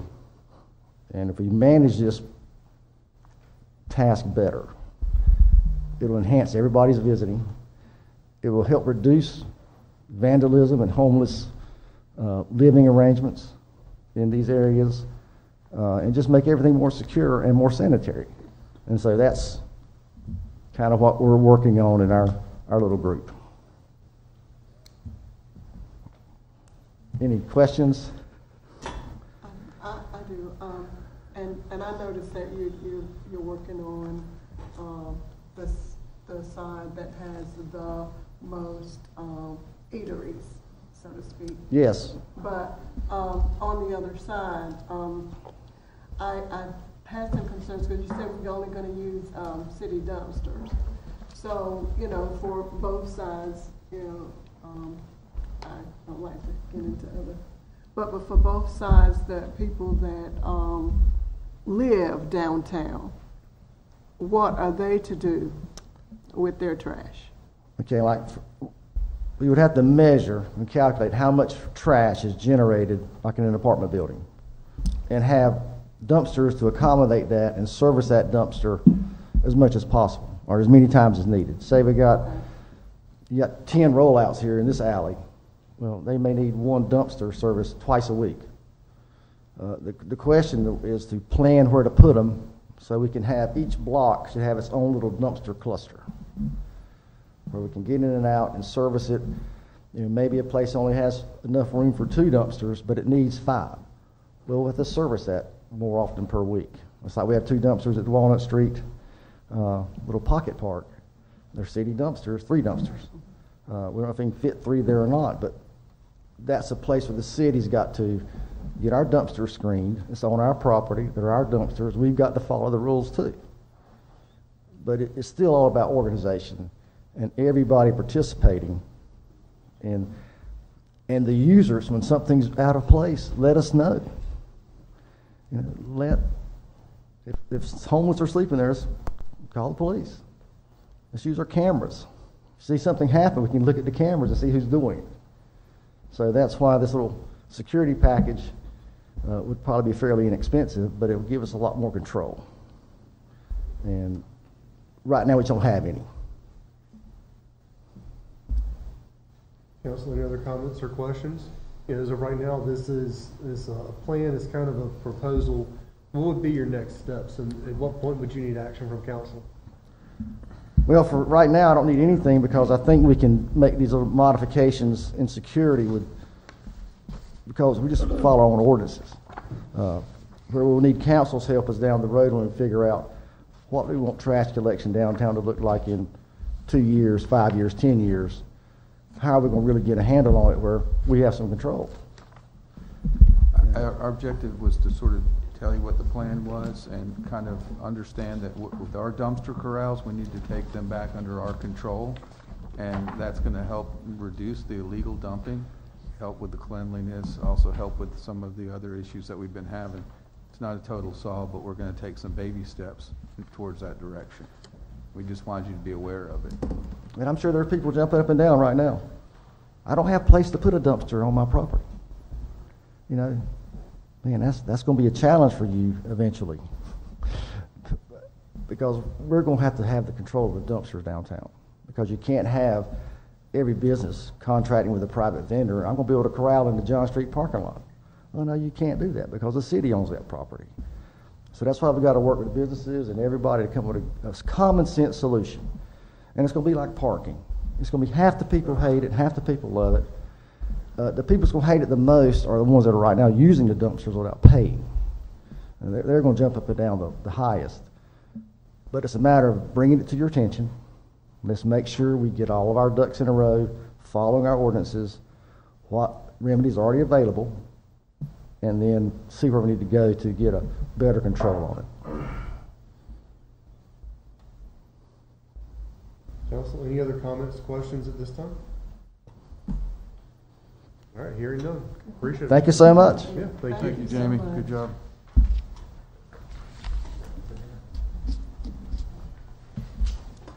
All right, item F. Item F, I will take. So in your folders, you have, I believe, four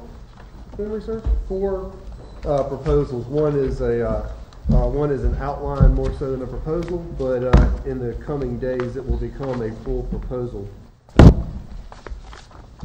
Council has decided to move forward in doing a full manager search.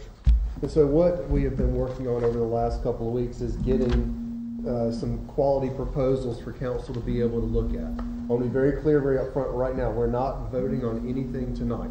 The purpose of this conversation is this going to remain an item on our agenda. Now it'll be under old business for the foreseeable future until we have a conclusion on the search. But it'll be there so that there's an update each council meeting on exactly what it is and where we are. So tomorrow, once we have the PDFs and we're ready to send them out, you'll receive in your email the PDF proposal from each of these different firms. Two of the firms are,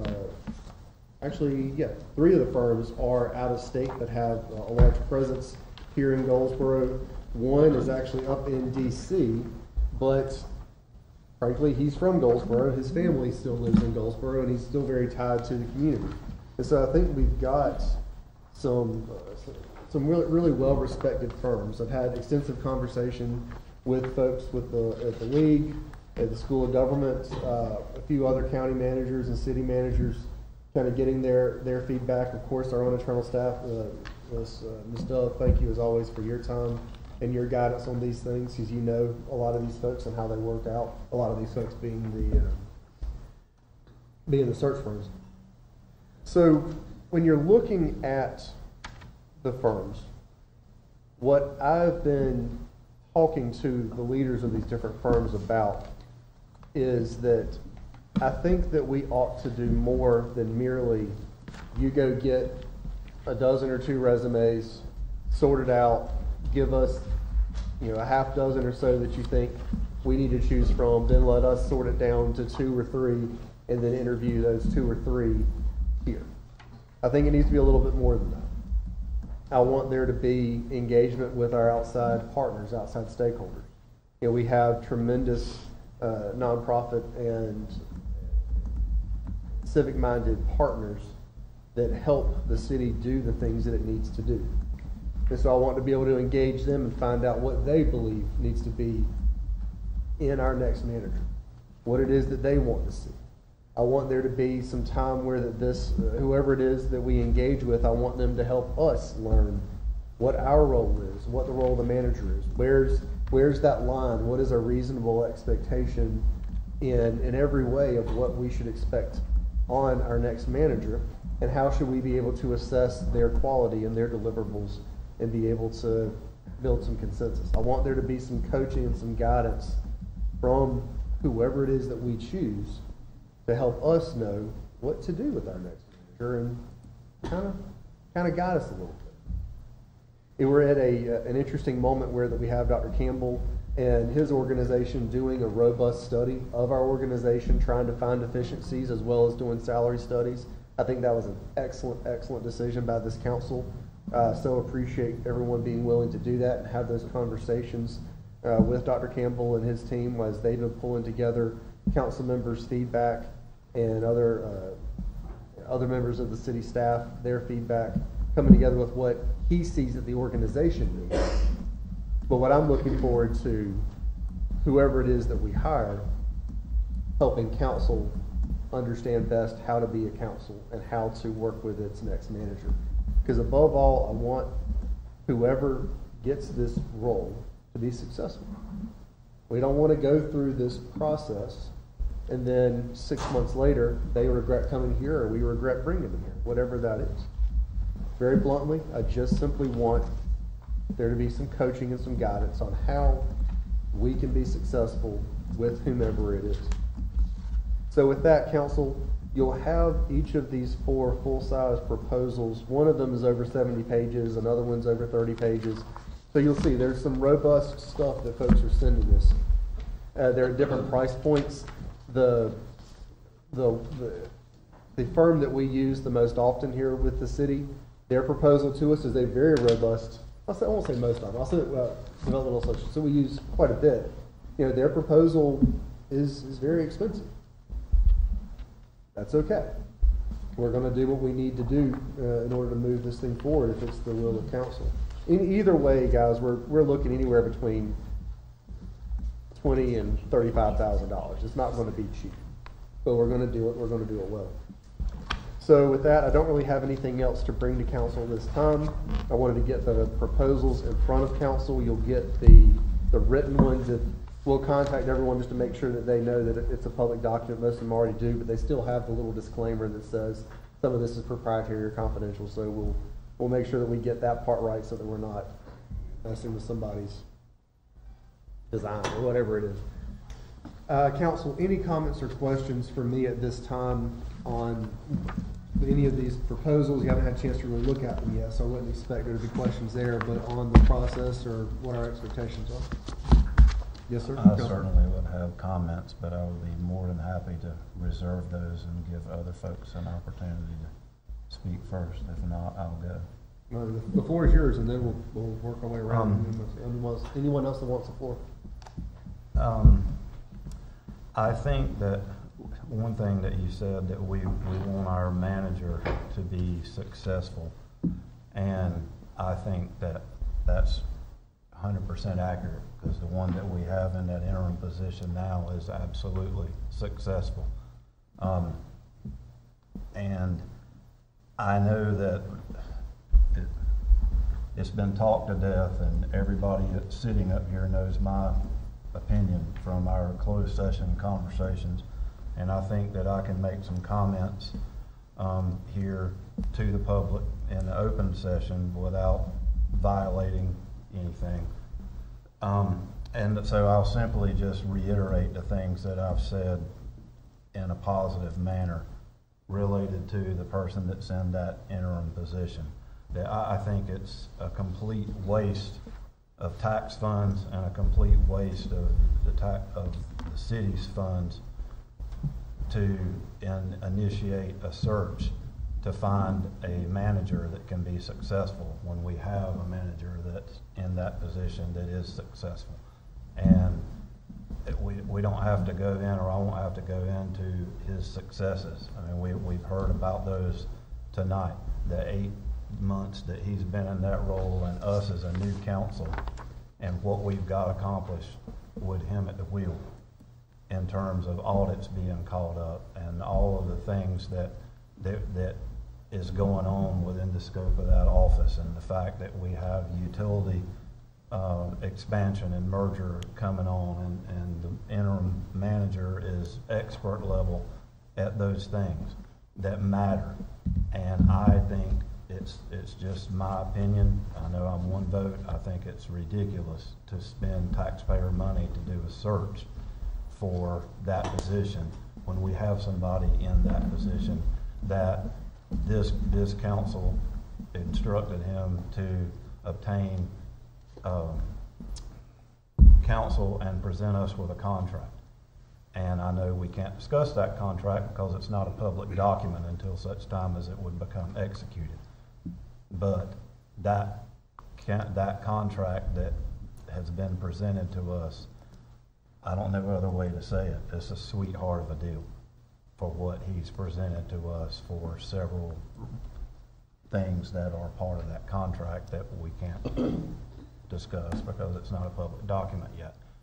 I don't know what else to say from a business standpoint.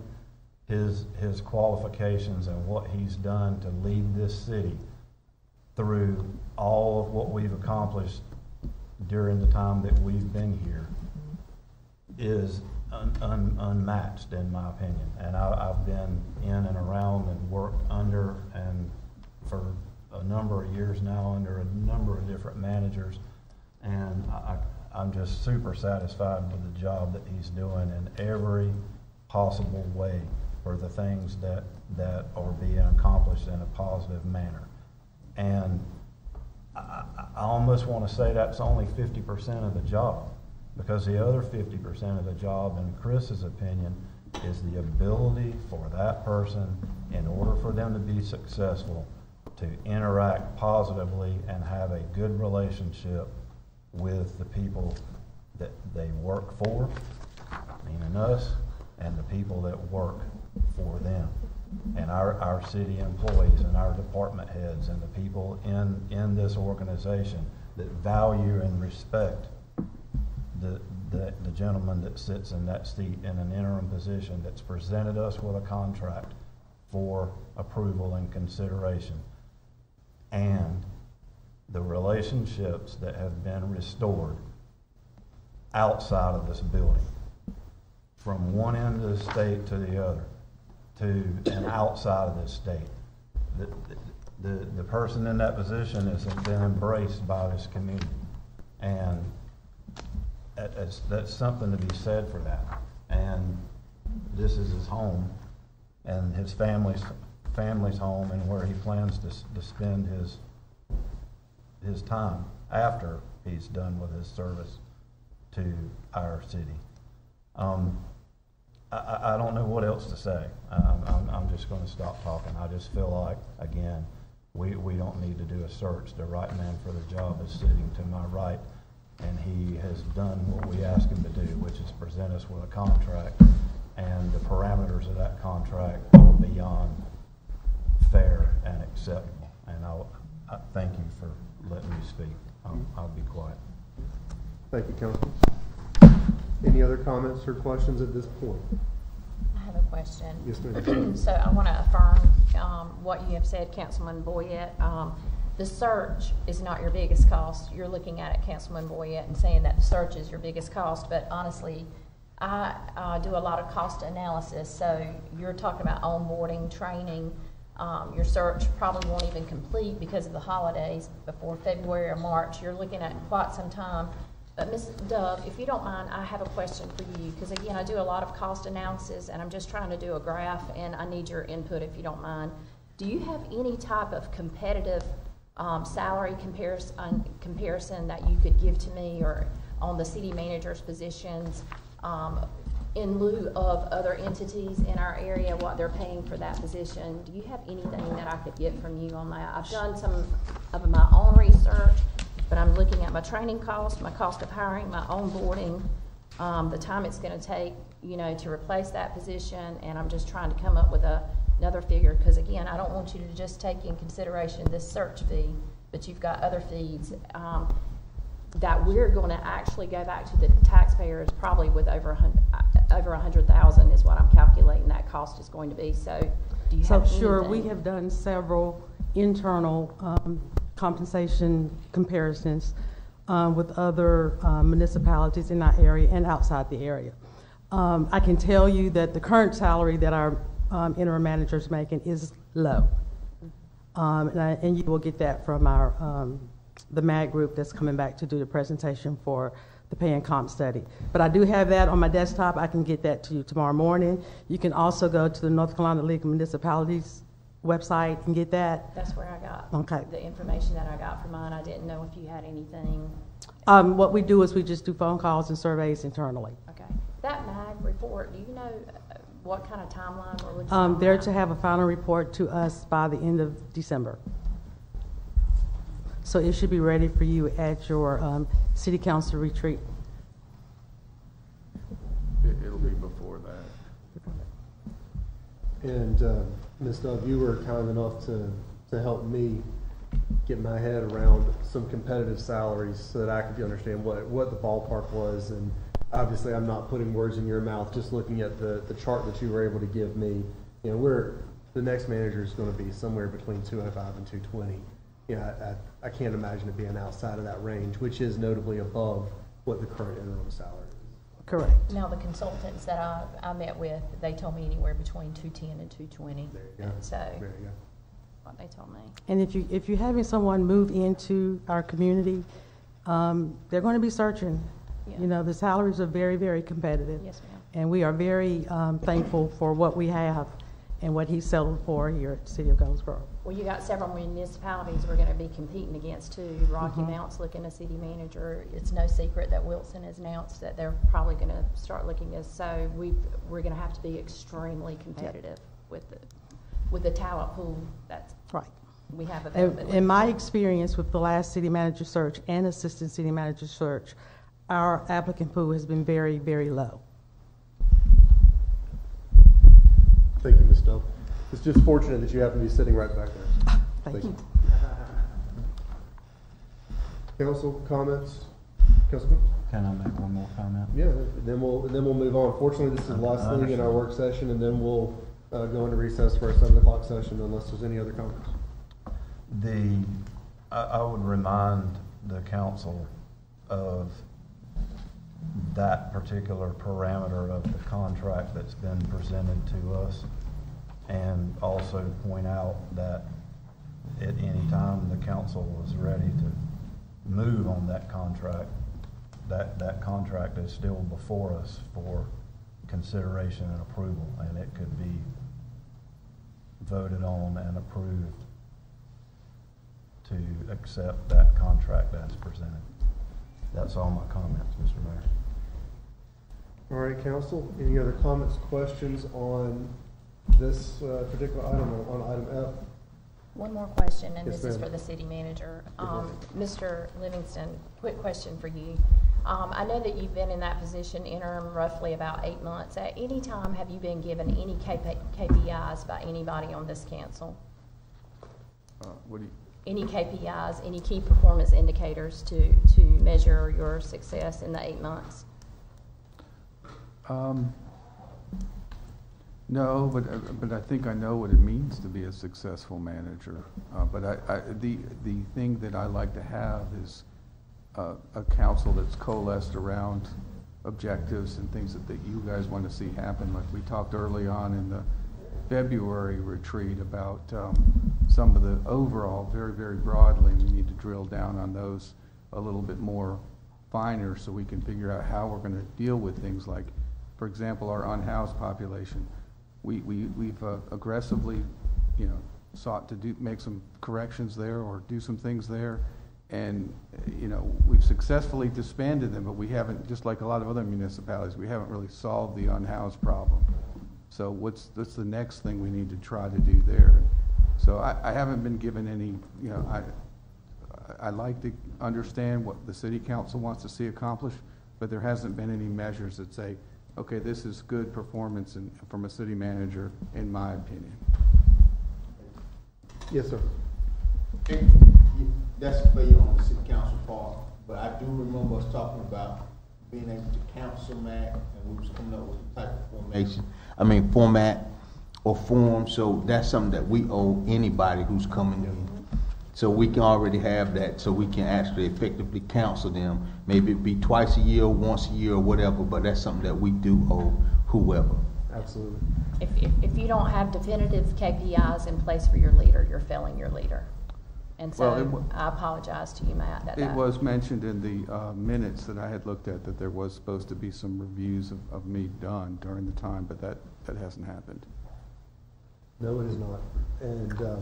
And I've been very public about the fact that I've enjoyed working with you as our interim city manager. I think you've done a very good job as our interim city manager. I think that there's a lot of things that, there's a lot of reasons why, just being blunt, why I want to make sure that you stay with the city in whatever format you see fit. Assuming we move forward with the search, I hope that you will be involved in that search. I hope that you'll be an applicant in that search. If you choose not to, then I hope that you'll remain with the city in some other capacity. But we'll have that conversation another day. But I didn't mind saying that publicly. And again, to the points of Councilman White and Councilman Weeks, that has got to be a direct point of this engagement with whatever firm it is that we choose, because that's got to be a point where that we're clear about what we want and what is reasonable for us to expect. So, right, I'm not going to go down that rabbit hole anymore right now. Everyone take a look at the proposals. You'll get the full-length ones tomorrow in PDF format. We have just a few minutes. Mr. Livingston, there's 3 items on the consent agenda items. Do you want to just very quickly ask if there's any comments or deliver a minute brief on each of those? Or do you want to recess now and address them in the 7 o'clock session? It's whatever pleasures the board. Let's do it. All right, let's do it now, and then we'll slide over there, and we'll be right on time. Okay. So looking at your agenda, under consent agenda items, we have an operating budget amendment, which is essentially the $30,000 for the school system, and another $100, I think, for some drinks and things like that. And Catherine's shaking her head, which means that yes, that's correct. If my memory serves me, that's correct. Donation of a control panel platform used at Big Cherry. Essentially, we had a platform there that was custom built for our raised manhole. So it's sort of a thing that's not going to find a home somewhere else. It's not necessarily of value, but it would be of a value to another municipality to use in the same circumstances. So that's there. We would like to donate that, and hopefully they'll scratch our back at some point in the future back. So that's just good community relations, municipal relations. Then the last one is their contractor selection for dredging and installation of their intake screen. As you know, we brought to you a situation that happened several months ago, I guess 4 months ago maybe, in which our divers discovered a large tear in our intake screen. And that's the raw water intake. So if you imagine if you're a boater and you have a raw water intake on your boat and it's sucking in water, and that's used to cool your engine, and there's impellers in there. That sand and dirt and stuff gets up in the impellers and cracks it, and then it malfunctions the engine, and you can burn up your engine. Well, it's similar to what happens at the plant. If we don't fix this screen, especially when the water starts getting low, we'll start sucking in sand and dirt. And that's going to lead to not, the $350,000 repairs, but the $3 million+ repairs. That's why it's an emergency repair. That's why I've said to Bert, we got to get these guys in here. We got to get this fixed, because it's shortening the lifespan of our plant right now if we don't get it fixed. So and we've got this long and short of it. We've got to intake repair folks that are coming in. They're the low bidder, but they're qualified bidder, and they're ready to get started sometime. I think, Bert, after the first of the year. Is that correct? Okay. Council, things like item F happen because we have taken the actions necessary to get the city in proper financial footing, so we can afford to do a quick repair when it is needed. That's happened from a few years here of getting the city right and doing things the things that we're doing right now with our utility rates and our tax rates and our spending and trying to find efficiencies in our government. And item D, I just want to call out the item for the $100. That's funded back with a donation received from Trillium Health. they've just been a fantastic partner. So appreciate them. I wanted to say that publicly as well. Any comments, questions for council on consent agenda items? Hearing none, we will stand in recess. Of course, you can bring up any consent agenda item questions that come to mind during the 7 o'clock session. We're in recess until 7 o'clock in council chambers.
will come forward. If you'd pause for just a second, I apologize. I did not look all the way down the dais. There's a blockage, so I apologize, Councilwoman, for kicking off when you were on your way. Let us pray. Gracious, loving, and almighty God, we give you thanks for the abundant blessings of this life. We thank you for this great city, and we thank you for gathering us together here this evening.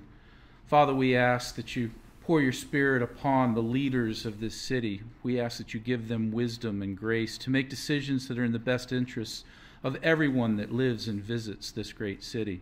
Father, we ask your prayers for our first responders. We ask your prayers for all the people that live and visit this place. And Father, especially on this eve of a national election, we pray for our country. We pray for all the candidates who will be elected and for those who will be defeated. Father, we ask that you mend the political divide in this country and help us to see your image in our neighbors. All this we ask in the name of your Son, our Savior, Jesus Christ. Amen. Amen. Please join me in the pledge. I pledge allegiance to the flag of the United States of America and to the republic for which it stands, one nation, under God, indivisible, with liberty and justice for all.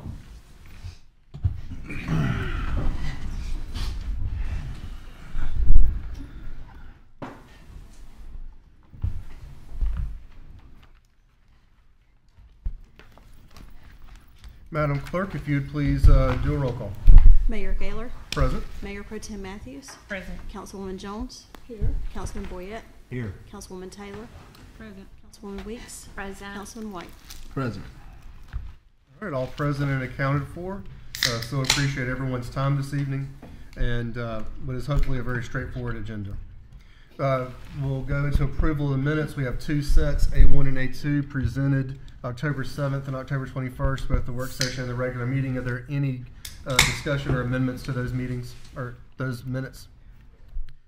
Hearing none, I'll entertain a motion to approve the minutes of the work session and regular meeting of October 7th and October 2021 as presented. So moved. Second. Motion's been made and properly seconded. Do we have any debate? Hearing none, all in favor, please raise your hands. All opposed, same sign. Motion passes. Laura, did I skip a step on that? No, sir. Oh, you You're just good. smooth. Yeah, all right. Have it. It's just because it went so smooth. Yeah, that's still learning how to handle those situations. All right, next we'll move into presentations. What we are going to do, I'm going to read a proclamation, and then after that we have some folks that will come forward and receive the proclamation, and of course we'll yield the microphone to them for a few moments to discuss what they have going on and just generally introduce themselves. So with that, Diabetes Awareness Day proclamation. Whereas World Diabetes Day is observed annually on November 14th to increase awareness about the risk factors, symptoms, and types of diabetes, and the theme of World Diabetes Day 2024 is Diabetes and Well-Being, emphasizing the importance of comprehensive health management for those living with or at risk for diabetes. And whereas diabetes is a significant health issue in Wayne County, affecting more than 14% of citizens, and is a serious disease with a potentially life-threatening complications, including heart disease, stroke, blindness, kidney disease, and amputations. And whereas in addition to those diagnosed, more than 38% of people in Wayne County have prediabetes, a condition that often precedes type 2 diabetes, and the majority are unaware of their condition, leaving them at heightened risk for developing serious health problems. And whereas UNC Health Wayne and the Diabetes Health Check program are committed to raising awareness about diabetes and prediabetes in Wayne County through free diabetes risk screenings and educational initiatives, empowering residents to take preventative action to reduce their risk of developing type 2 diabetes. And whereas an increase in community awareness and proactive health interventions are vital to halting the spread of diabetes in Wayne County.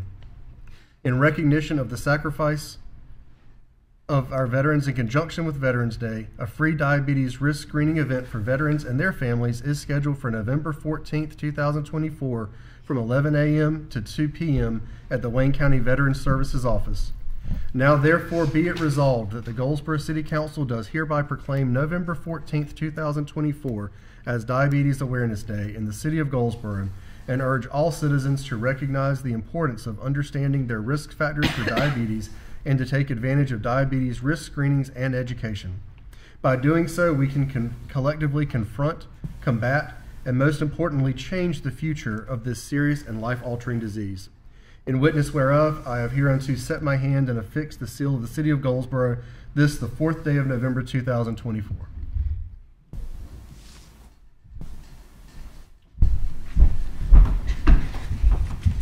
Jesse, if you and Jacqueline and Dr. Tart, anyone else would like to come forward? Yeah, whole team. And exactly, it really does. It really does. So, I'm not sure if the mic is hot. Actually, there we go. Y'all come right over here and face the crowd. The camera is just above on that, just above Mr. Murphy, right over there. I'm going to yield the microphone to Mr. Tart, and then you can take it from there if that's all right. Good evening. I'm Billy Tart, and I'm happy to be here.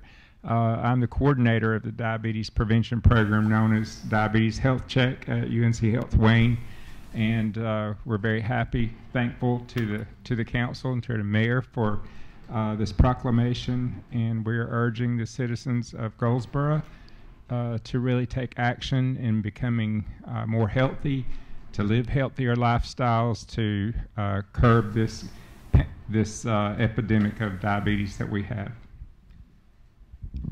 And I just want to say a few words. We want to thank Mayor Gaylor and the City Council for helping us celebrate and recognize this program. We have worked very hard for the past year to design a program that's going to fit the needs of our community. This program, what I like most about it, it highlights our hospital's mission to advance access to care for all of Wayne County residents. And this program also helps address the social determinants of health that we always hear about. By reducing some of the barriers with the mobile component of the program, we are able to reach people in all corners of Wayne County. If they don't have money for co-pays for doctor's visits, if they don't have health insurance or transportation, we are going to go to them and we're going to help educate and screen them and let them know about the risk associated with this disease.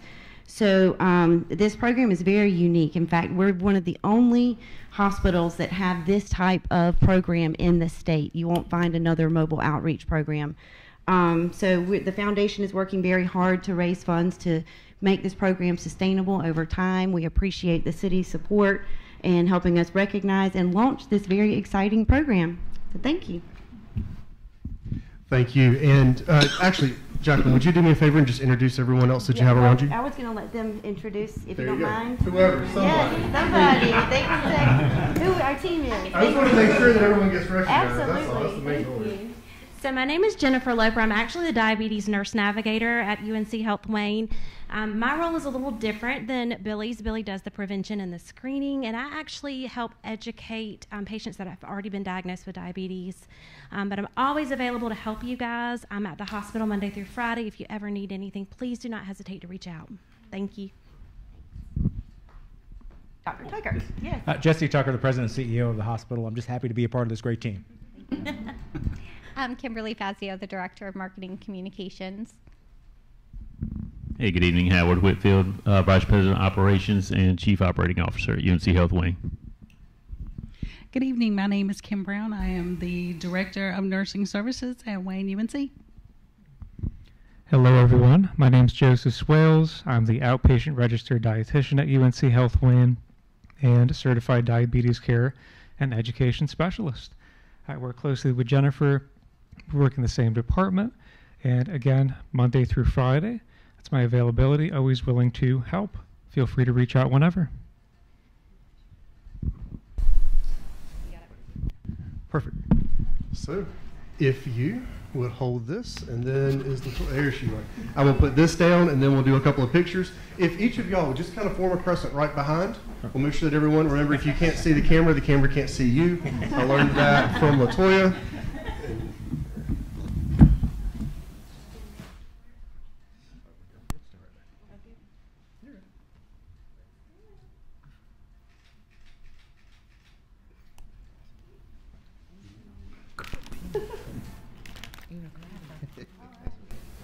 Thank you, everybody. Thank you, Mr. Mayor. Thank you.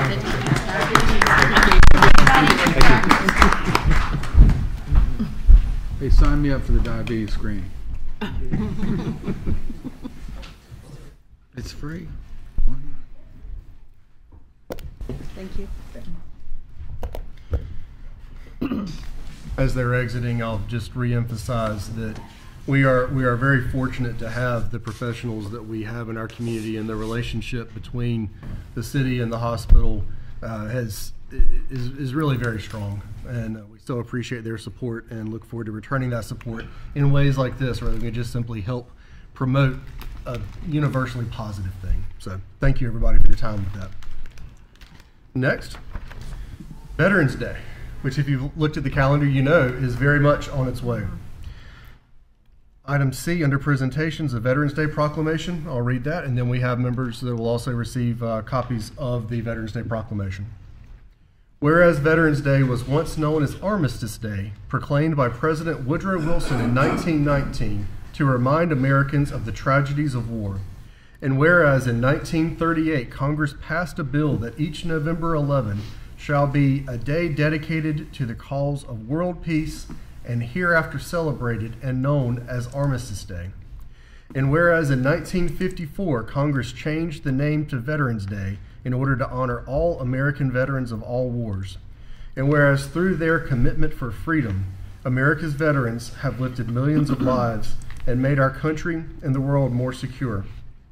And whereas with respect for and in recognition of the contributions our servicemen and women have made to the cause of peace and freedom around the world. Now therefore be it resolved that the Goldsboro City Council does hereby proclaim November 11th, 2024 as Veterans Day in the city of Goldsboro, and urge all citizens to remember the service and sacrifice of our veterans who defend our freedom and preserve our way of life. In witness whereof, I have hereunto set my hand and affixed the seal of the city of Goldsboro, this the 4th day of November 2024. Now, before I step forward, I would be remiss if I did not recognize those in the room that are veterans, including members of City Council and our interim city manager. I so appreciate each of you's service, and hope that you'll join me in pictures if you're so interested in doing so. With that, we'll move forward. If you're interested, you will. I'm only by the Taliban. Come on. I keep going. Come on now. I can't do it if you're not going to do it. So this one we're doing a twofer, and I think you'll very quickly understand why. Two of our strongest advocates for veteran services in and around Goldsboro and Wayne County will let them introduce themselves. Mr. Harris. Good evening, everyone. My name is LaFaith Artis. I'm the commander of Chapter 45 DAV right here in Goldsboro, 212 East Mulberry Street. We have a little bit over 900 members, and we're always out trying to help veterans, and the veterans that come for help. We're open Tuesday, Wednesday, and Thursday. No appointment necessary. We help veterans in and every way we can. Hello, everybody. My name is Eric Bussey. I'm the president of the Wayne County Veterans and Patriots Coalition, and we do multiple events throughout the year to celebrate our veterans and to provide support to those who need it as well. On Monday, November 11th, we are having the Veterans Day Parade. We definitely want to make sure that everybody knows about it, and they know that we will be there starting at 11 o'clock. Would like to invite all the council members as well, right? We will have a stage up front. Welcome to have you come up and your families come up and sit with us up on the review stand. So those who don't know, we have a very special Grand Marshal this year. The mayor himself will be doing that, so please come out and see us. Don't know that I deserved that one, but I'll look forward to doing it. And Ms. Henry, if you would please do pictures, and I'm going to go to the other side, even out the shot.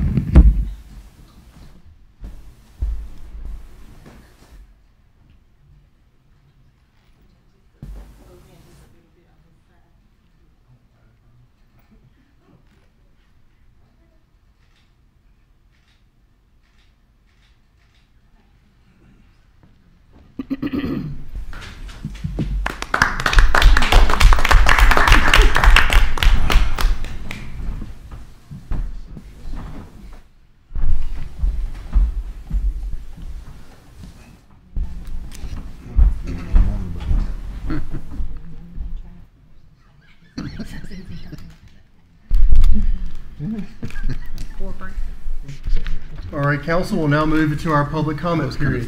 I believe the policies or the copies of the policy have been up on the screen at various times and also available out front. Our clerk is heading outside to go and get the sign-up sheet, and then when she returns, we'll move forward.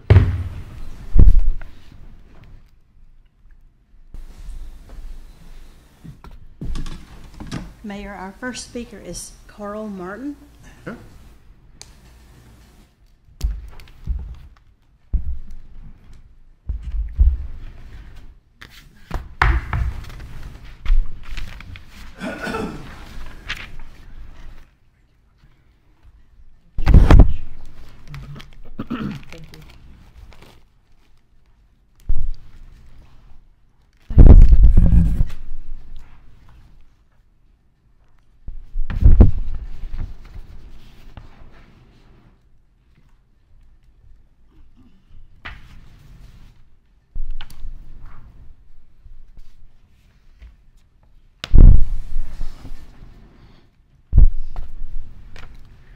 Mr. Martin, whenever you're ready.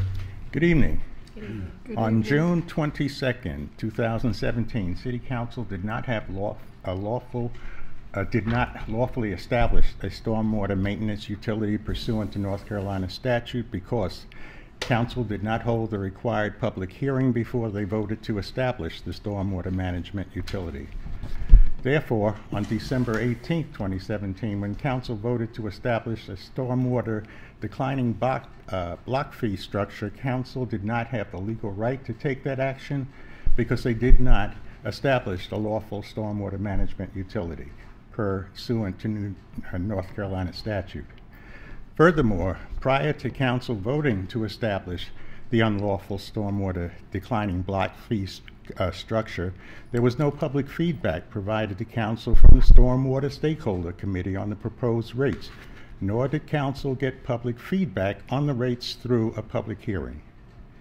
There also appears to be some ambiguities in the ordinances that were codified for the rates established.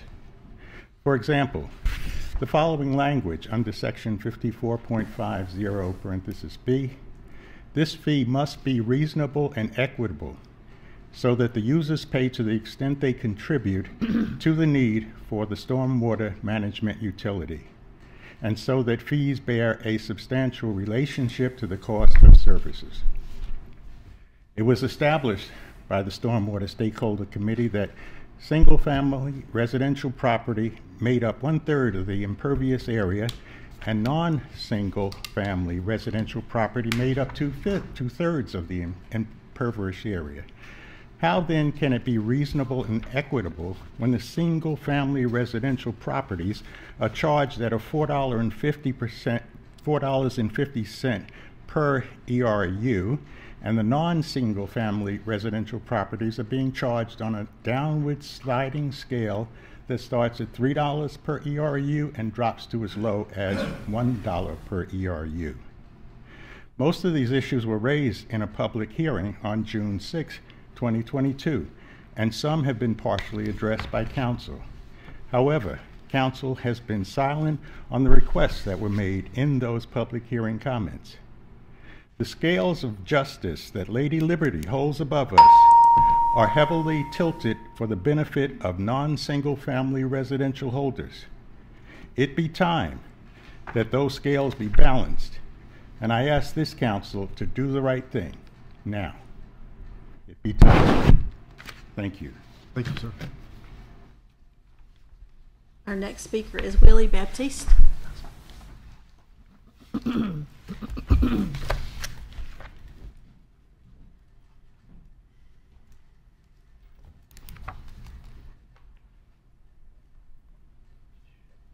Hello, everybody. Hello. I'm sure y'all remember me from past years. I have three things I want to talk about, but I'm going to throw them all out there so that my time doesn't eat it up before I get everything in.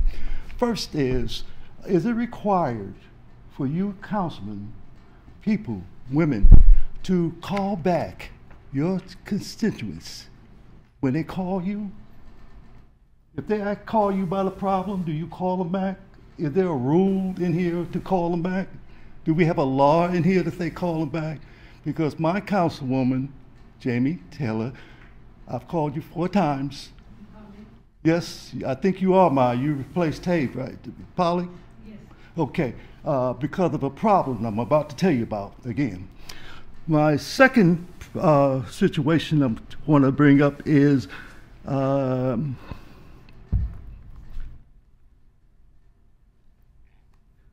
Street. Y'all know Lemon Street. Recently, they decided to fix the house. 2 weeks ago, they cut down a very large tree, about 50 feet tree, large. But the tree came down and crashed into my fence. I called today to speak to Kenny about this. I wanted to know if there was a law in the city that had to go through y'all before they cut down tree to the side. Somebody answered me and told me there is no requirements to ask for a permit for the city to cut down the tree. But that problem exists, and I'm gonna have to do some research. I may have to go into court just to get my fence fixed. That's number 2.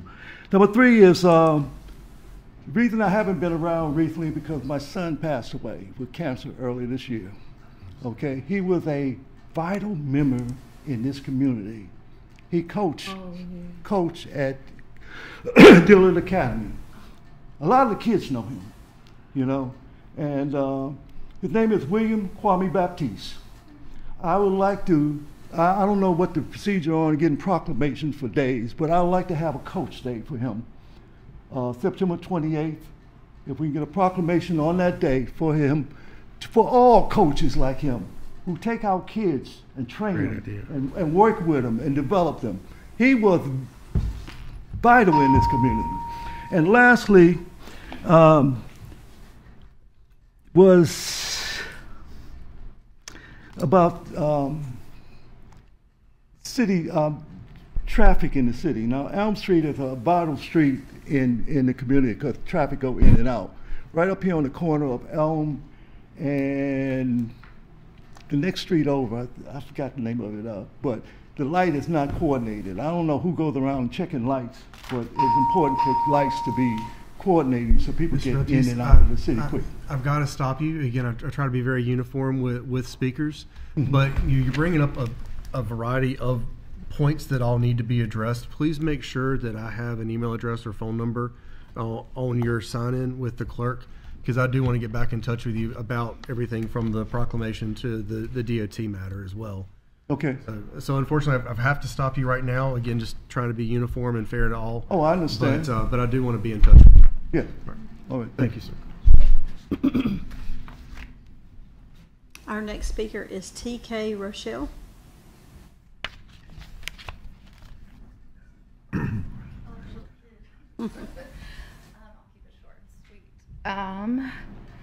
I just wanted to come up here and thank Jamie Taylor for her due diligence in bringing awareness to the John Street Corral. She came out, she took pictures, she heard me out, and she got a plan in action. I'm just extremely grateful. The proposals sound pretty good. I think he had mentioned earlier, half the people are going to love it, half the people are going to hate it, but finding accountability, I think, is what I was hoping for. Like, how can we help and work together to get it solved? Because as someone that utilizes it, and people that are not supposed to be utilizing it, like I have encounters with the homeless people at the end of the evening where they're a little aggressive. I don't take the trash out anymore at the end of my shift. I wait until I open the next day, just because of some of the issues that are problematic out there. Like, they are throwing the trash onto the ground. And like you said earlier, we're not equipped to, they're not equipped to clean it. It's disgusting, and we're not equipped to clean it, either. So, there has to be a viable solution. I just wanted to say thank you for taking it seriously. I love our downtown, so I want it to, keep it clean, and it's a very popular area. And yeah, just wanted to say thank you, Jamie. I appreciate you very much. That was our last speaker. We'll close the public comment period. Appreciate all involved. Each of the comments do get heard and recorded, and those requiring follow-up will receive follow-up. Next, Mr. Livingston, if you would please present the consent agenda. Well, you've already presented them. Council, any final questions on consent agenda items D through F?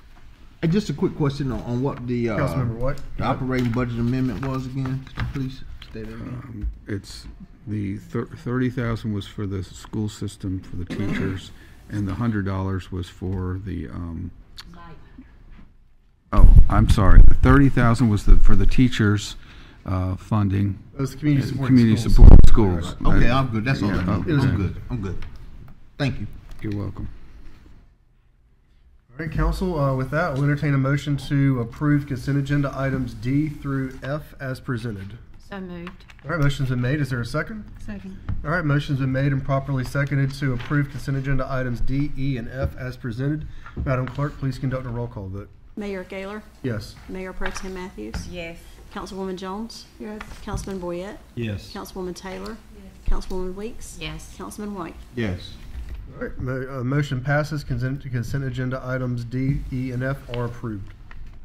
Next, we'll move to items requiring. Actually, no, we'll simply move directly to our interim manager's report. Mr. Livingston, if you would, please. Just a couple items, Mr. Mayor. Our sewer AIA master plan is scope's been done, so that's getting ready to begin. What that is essentially looking at our assets and inventory of our sewer system, as well as its capacity to serve Wayne County over the next several years.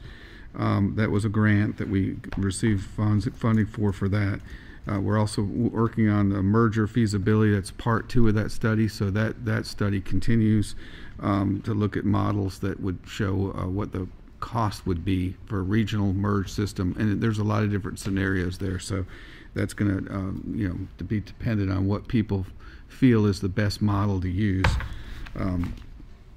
Those are 2 things that are going on there. We also have the organization study, which you touched on, that's going on. I would ask the council members that haven't talked to the consultants, give me a call. I think it's good for you to hear from them what they found. They'll be very, I think, very frank with you and some of the comments that they're receiving on things and help you give an idea of any questions you might have. So I would just welcome you to do that if you feel inclined to do so. And that's really all I've got. The Fremont sewer bill is something we're still working on. I've given them data so they, or excuse me, a policy that they can look at, maybe to pass on to Eureka. Our contract is with Fremont, so they're going to be working on something along those lines. In the meantime, I'm going to be working with the finance director with some kind of repayment policy over time so that we can make sure to keep our citizens whole. That's all I have, Mayor. Thank you, Mr. Livingston. Appreciate that. Next, we'll move to mayor and council member comments. It's the first meeting of the month. As such, our culture is to begin with the representative from District 1. Councilwoman Jones, the floor is yours. Yes, first I'd just like to thank all the staff, city staff, and I want you to know that we all appreciate you, and I appreciate you as well. I also want to thank Parks and Rec. I was at the North End family reunion. There were columns, wood columns that were just really in need of repair, and there was nails sticking out and bricks as well. And I called Miss Felicia Brown. I called her on that Monday, and that Tuesday they were out there. They were fixed, and the people in that community was very, very happy. It did pose a safety issue for the children that play in that park. And I want to thank you for your quick response. Thank you. Councilman, the floor is yours. Thank you. First of all, as always, thank you to each and every one of our hardworking city employees. You're all valued and appreciated, and this city could not run without you. Next thing, hats off to Matt and Catherine and the appropriate staff members for the budget the audit getting done on time. It's just amazing to see how far we've come in such a short amount of time getting our house back in order, and I'm proud to be a part of that. And hats off to the Catherine and her staff and Matt for getting that across the line. We're officially caught up after all these years. That's good news. Next thing, I know that the Triangle Business Journal recently featured a an article, or had an article that highlighted our last approval here by the council of the Ivy property out at Park East. As I say all the time, there are so many good things that's going on in our community, and so much positive out there that shouldn't be forgot. And when we talk about things, and economic development wise, that's a huge feather in our cap out there recently. But between that addition of acreage and some other announcements we've had out there recently, and the focus and attention that's being placed on Eastern North Carolina now, in particularly Goldsboro and Wayne County, that's welcome, and that's how we grow our community, working together to do so. That's all I have, Mr. Mayor. Thank you, sir. Councilwoman, the floor is yours. I don't really have much to say this evening except to remind everyone that tomorrow is election day and to go vote if you haven't already. Tim, floor is yours. No comment. Councilwoman, floor is yours. I think everything that I wanted to say has already been said. Please just get out tomorrow and vote. It's just imperative that you let your voice be heard. Also, I want to publicly thank Councilwoman Jones and Councilwoman Taylor for being on the forefront of talking about the corrals and getting, meeting with them and trying to get that in place. I know that the dumpsters on Center Street that I have access to, my cameras are showing that they have become breeding grounds for criminal activity. And so I very much stand for what you guys have been working on with that. And I want to publicly say that I appreciate you both for getting behind that. I want to congratulate you, Matt, publicly, and Catherine and the city staff for getting the audit completed in a timely manner. I'm telling you, it's exciting things that we have ahead, and your sacrifices, your hard work, it does not go unnoticed. So, Catherine, if you're watching, your staff, your team, and all the city employees, we're extremely grateful for you guys. And then the last thing that I had was just to again say what an honor and a privilege it is to be a part of this team. We don't always see eye to eye on everything, but at the end of the day, we do love and respect each other. And so I just wanted to publicly say that it is truly an honor to serve with each of you. Thank you, Councilman. Councilman, floor is yours. Thank you, Mr. Mayor. I ditto everything that everybody said about our staff. We do have outstanding staff. I know the demands are hard, but you always rise to the challenge. I just like to take just a few minutes, if I could, to talk about the dangers in our city. I understand that the gun crime is going up. I took a young man home a few weeks ago to Lincoln Homes, what I know as the old project. And he said, Mr. White, I want you to go around the back. Don't take me to the front. Go around the back. And I said, why you want me to take you around back? He said, just to be honest with you, it's safer for you not to drive in Lincoln Home after dark. So we have a problem there, and we raised the red flag when some young gentlemen got killed, and it seemed like it has died down, but we have a serious problem in that area, and we need to address that. Also, I'd like to take a minute to talk about the gun that was found in Goldsboro High School by one of our resource officers. I applaud him for being on the job and for those students for stepping up and telling what they saw. So we thank them for that, because they really prevented something that could have went dramatically wrong. So I do thank them for for the resource officer for being there and willing to engage, and the students for stepping up and telling something. They saw something, so they said something. So I like to salute those students. You know, a lot of times it's real unpopular to be considered a snitch. So I really like to salute those students for stepping up to the plate and saying something. I would like to take this time to congratulate the Omega Psi Phi and the Deltas for the work that they're doing inside our school system, particularly at North Drive School for the initiatives that they're doing there. My hats are off to you for stepping up for our community and doing the work, rolling up the sleeves and doing the work. recently I had the opportunity to go to ADC, which is the Association of Defense Communities, which I think that we as a city need to send a representative, because there's a lot of good innovative initiatives going on for host cities that could help us with making Goldsboro a better place for Seymour Johnson to reside. But they talked about, I went out there for child care. For those who don't know, that I'm the lead for the state for the Military Child Care Aware Initiative. We can be the lead here in North Carolina for child care with just getting out and thinking outside the box. Whether that be initiative with tax breaks and tax incentives for home child care initiatives or something, but we can take the lead with that and be the model program. We are having a child care summit in January 14th, so everybody's invited to come. We got DOD personnel that'll be there as well as our the new governor is slated to be there, whoever that may be.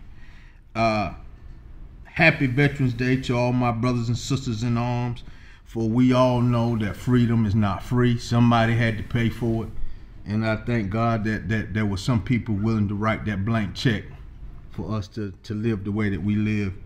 And lastly, I just said it before, I really think that ADC, if we send somebody to ADC conference, it will pay off big dividends. There was a lot of breakout sessions that I couldn't get to because they're going on at the same time, but I do think that that's one conference that we need to send maybe 2 people, because there's so much going on. 2 people to go to cover those sessions. And that's all I have, man. Councilwoman? Is there like a website or something? I just wanted to say this. I wanted to offer my condolences, and I know that my city council and mayor stand with me. Condolences to you, Mr. Batiste. I did know your son and the Continental Societies, who do a lot of work in the community. He did, your grandson, I know that you're very proud and that he is walking in his son's feet and his ways, and he did receive a scholarship. A very bright, intelligent young man that will be going places. So we are so sorry to hear about the death of your son. My comments will be uncharacteristically brief. Everything that folks up here have said, I agree with, and absolutely factual. The instance in Lincoln Homes, I've had a very similar instance, and it's frustrating and it's disheartening, because while the public awareness and the public outcry kind of goes away, the work doesn't stop for our police. You know, we're still very, very active with data-driven dispatch, making sure that we're assessing hotspots and officers are going to where the volumes are, and trying to upskill in some cases and upfit, and really being able to do community-based policing where that folks are building these relationships. And you do get these little bits and glimmers of hope when someone is brave enough to come forward and risk being unpopular or uncool, but willing to come forward and say something to a resource officer. And that's big. That's bravery. And I absolutely echo Councilman White's comments, just pouring praise on the folks that were willing to do that, because that's the way that you protect your school. That's the way you protect your community. That's the way you protect your family. I'm going to close by simply saying Happy Veterans Day to all who have served. And hope to see everyone at the parade. And to those that choose to celebrate quietly in their own homes, I still hope that you find time to celebrate and think back and reflect some and understand how appreciated you are. So with that, Council, we do not have a closed session to go into this evening. So with that, in almost record time, we stand adjourned.